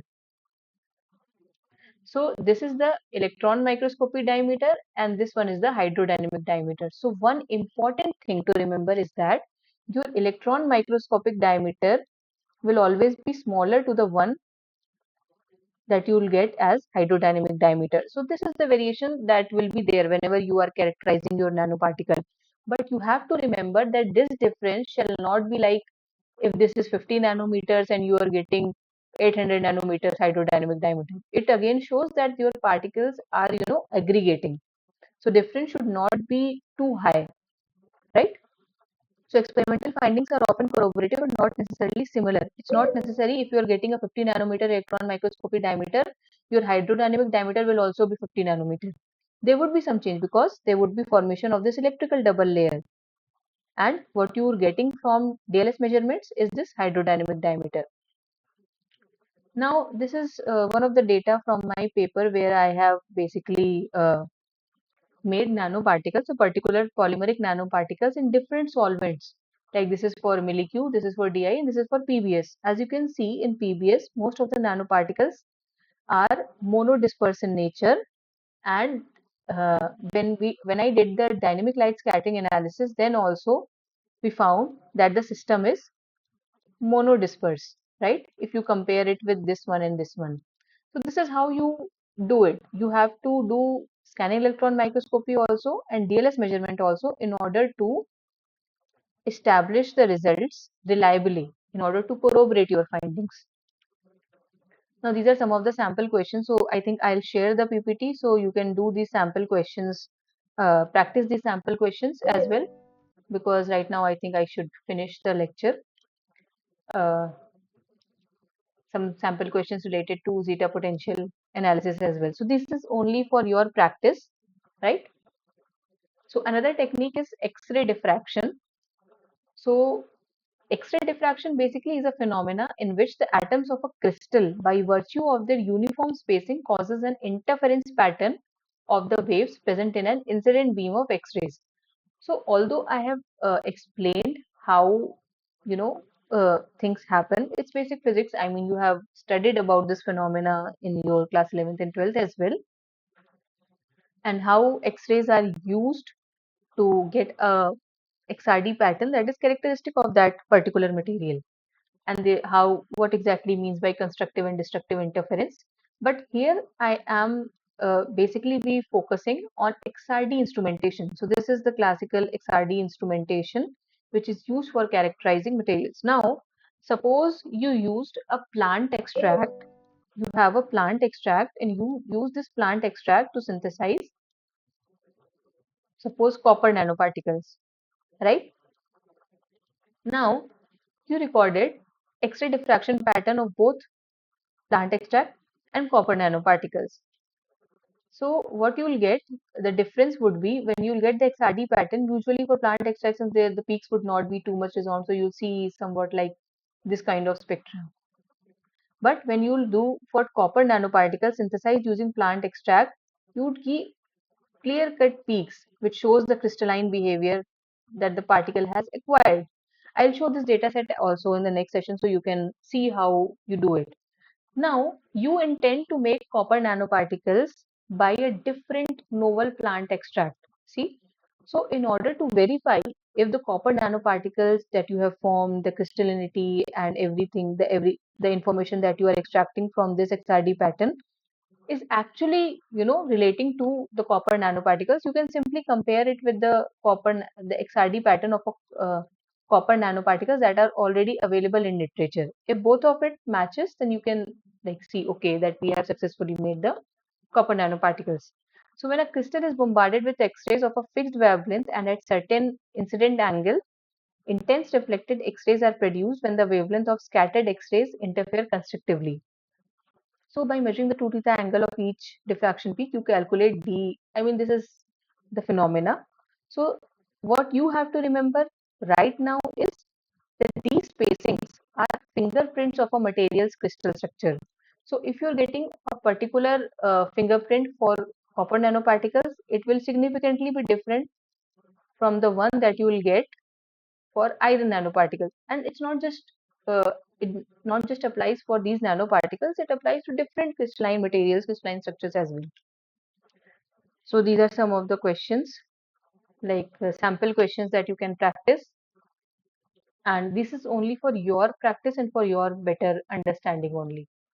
And the quantum confinement effect, I think I have told this. And yes, now surface plasmon resonance in gold nanoparticles. This is one of very important characteristic phenomena that you observe in gold nanoparticles, not just gold nanoparticles, different plasmonic nanoparticles as well. Gold is one of them. So, surface plasmon nanopartic resonance in gold nanoparticles is the collective back and forth movement. As you can see, this is gold nanoparticles, this is the electron cloud, and this electron cloud, it experiences collective back and forth movement of surface electrons when hit by light. When you shine light on it, these electron cloud moves back and forth. So this strong interaction with light causes intense absorption and scattering, giving small gold particles a bright red or purple color instead of a gold shine. Uh, just a second. So some more sample questions I have put, but I think you can practice all of it as well. So the next technique is atomic force microscopy. So I intended to basically, since I'll be uploading this presentation on the Google Drive link, so you can get access to this presentation as well. So you can practice these sample questions there as well. For this particular session, I'll mostly be focusing on the techniques, how it is used, and other aspects related to it. So another technique is this atomic force microscopy. I think someone has mistakenly switched on. Okay. So AFM is a high resolution microscopic technique. So so far we have seen scanning electron microscopy, which is one of the technique, then transmission electron microscopy. Now we are talking about atomic force microscopy, and we'll see how atomic force microscopy is inherently different from SEM and TEM. So AFM is a high resolution microscopy technique used to study surface topography, properties, and interactions. What is the basic principle? It works by measuring the interaction forces between a sharp probe tip, as you can see here. This is the sharp probe or tip, right? Now, and the sample surface. This is the sample surface. So, over the time, this sharp probe or tip is attached to a piezoelectric force, this cantilever, which is made up of a piezoelectric material. So the probe is mounted on a flexible cantilever. This is probe. This probe is mounted on a flexible cantilever. This cantilever is made up of a piezoelectric material. Now piezoelectric materials are the ones uh, which responds differently based on the. Okay, is someone asking something? Okay, people are still joining. Okay. So as the tip scans across the surface, attractive or repulsive forces causes the cantilever to bend or deflect. So suppose if this is how, if the probe is moving like this here, so here the force would be different, here the force would be different, here the force would be different. So based on this, this cantilever will move accordingly. A laser beam is focused on the back of a cantilever, right? A laser beam is focused. So as this cantilever will move up and down and it will differently interact with the material, what would happen? It is focused on the back of the cantilever and reflected into a position sensitive photodiode detector. So this is a position sensitive photodiode detector which will record the deflections of the cantilever. It will record it and convert it into a 3D surface image, right? So there are different modes of atomic force microscopy like contact mode, no contact mode, tapping mode, and basically it is done to analyze the surface morphology, mechanical properties, and for imaging biological samples. Now, just a second. I think at this point I should have shown you the AFM images. So I'll just now show how the atomic force microscopy images of gold nanoparticles look, because it is important. See, this is how it will look. Okay. Your electron microscopy images looks different. Now, this is how atomic force microscopic images look. And not just that, you can also have an idea about, you know, its dimension. Based on its dimension, you can also calculate it, right? Now, coming finally to the your assignment section. Sorry. So this is week 1 assignment. I hope we are able to do it based on what we have learned in this session so far. So the first question says, how many oxygen atoms lined up in a row would fit in 1 nanometer space, right? The diameter of one oxygen atom is approximately 0.14 nanometer. So it's simply simple maths. So what you do is 1 by 0.14, the simple mathematics that you used to do. So the answer would be 7. Next is building something by starting with a larger component and caving away material is known as. I have taught you that if you have a larger component and you keep out caving out material and you have nanoparticles, this is basically top-down approach, right? Next question is, biocompatible patches are interesting because now once we are talking about biocompatibility, okay, if you look at these terms, it means uh, it means that it is not causing any kind of toxicity to your skin, right? To the skin cells, to your skin. So the option reads, it helps wound healing and needs to be taken off. No, it does not help wound healing and does not need to be taken off. If it is not helping in wound healing, obviously it's of no use.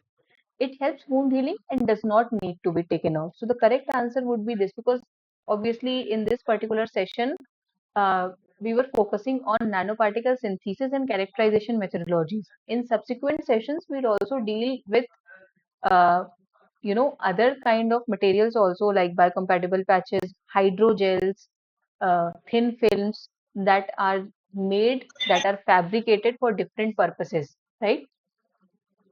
So in that session, we'll study that. But nowadays, science has advanced so much that earlier, during for the wound healing purpose, what we used to do, there were different kind of bandages and all those things.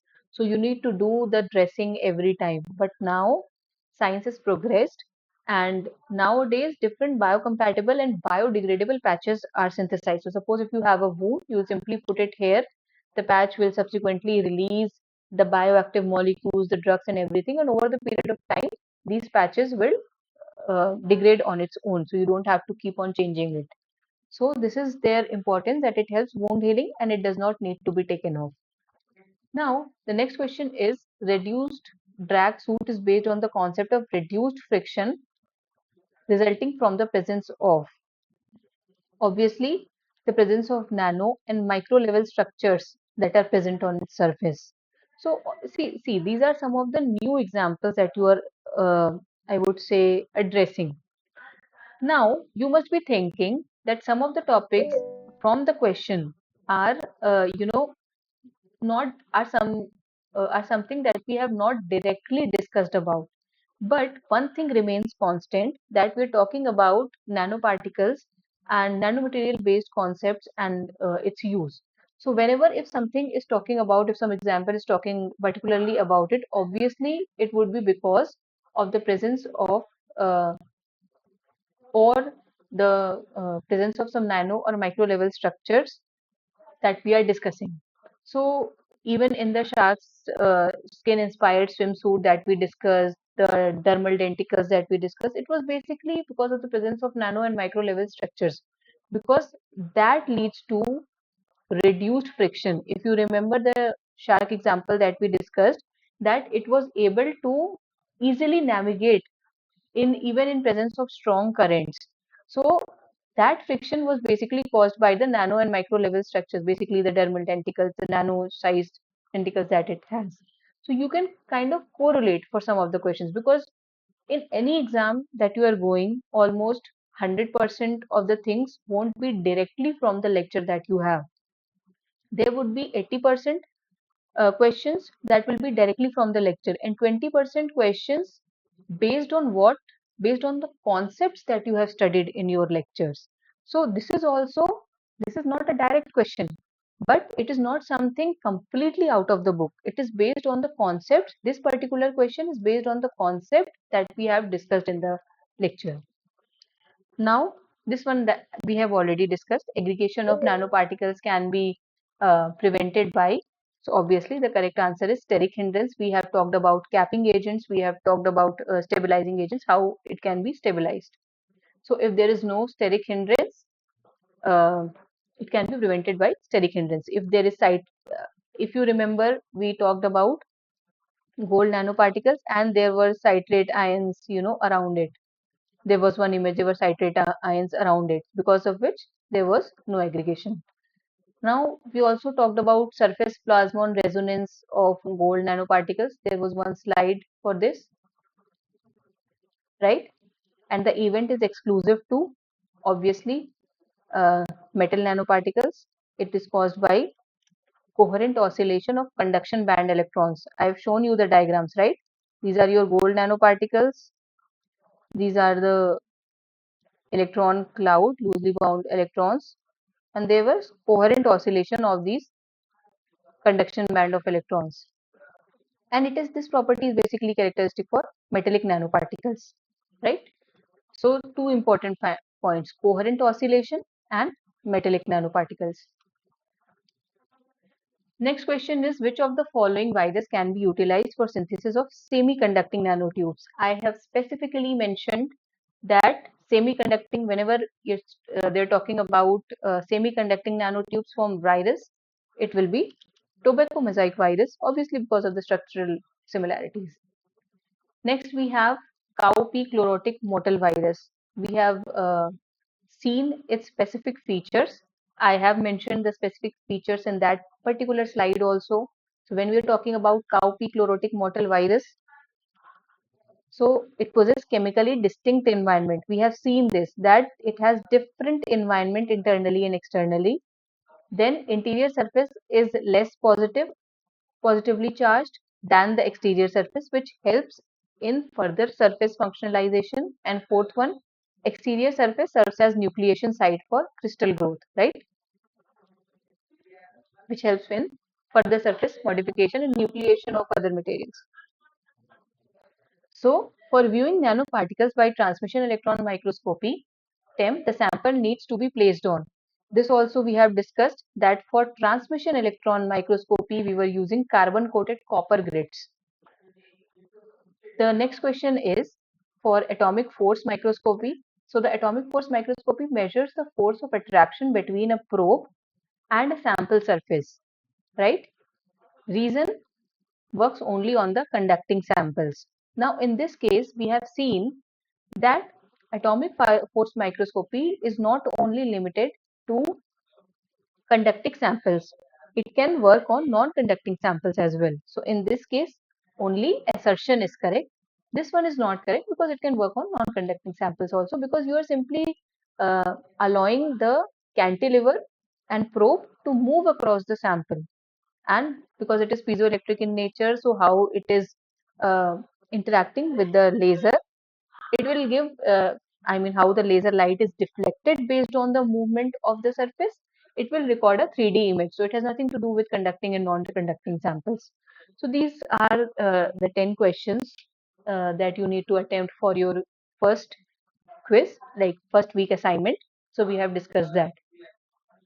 So that's it for today's session. So these slides will be updated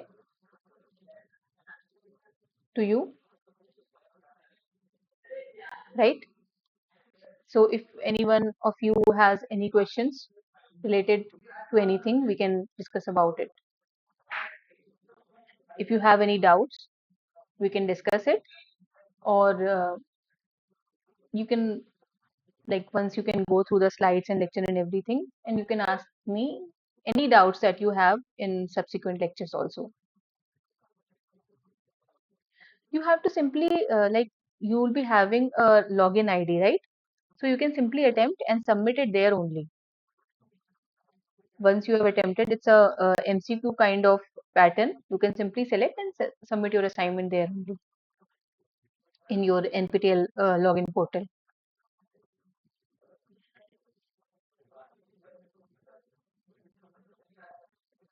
So apart from that, if you have any doubts or anything, you can ask.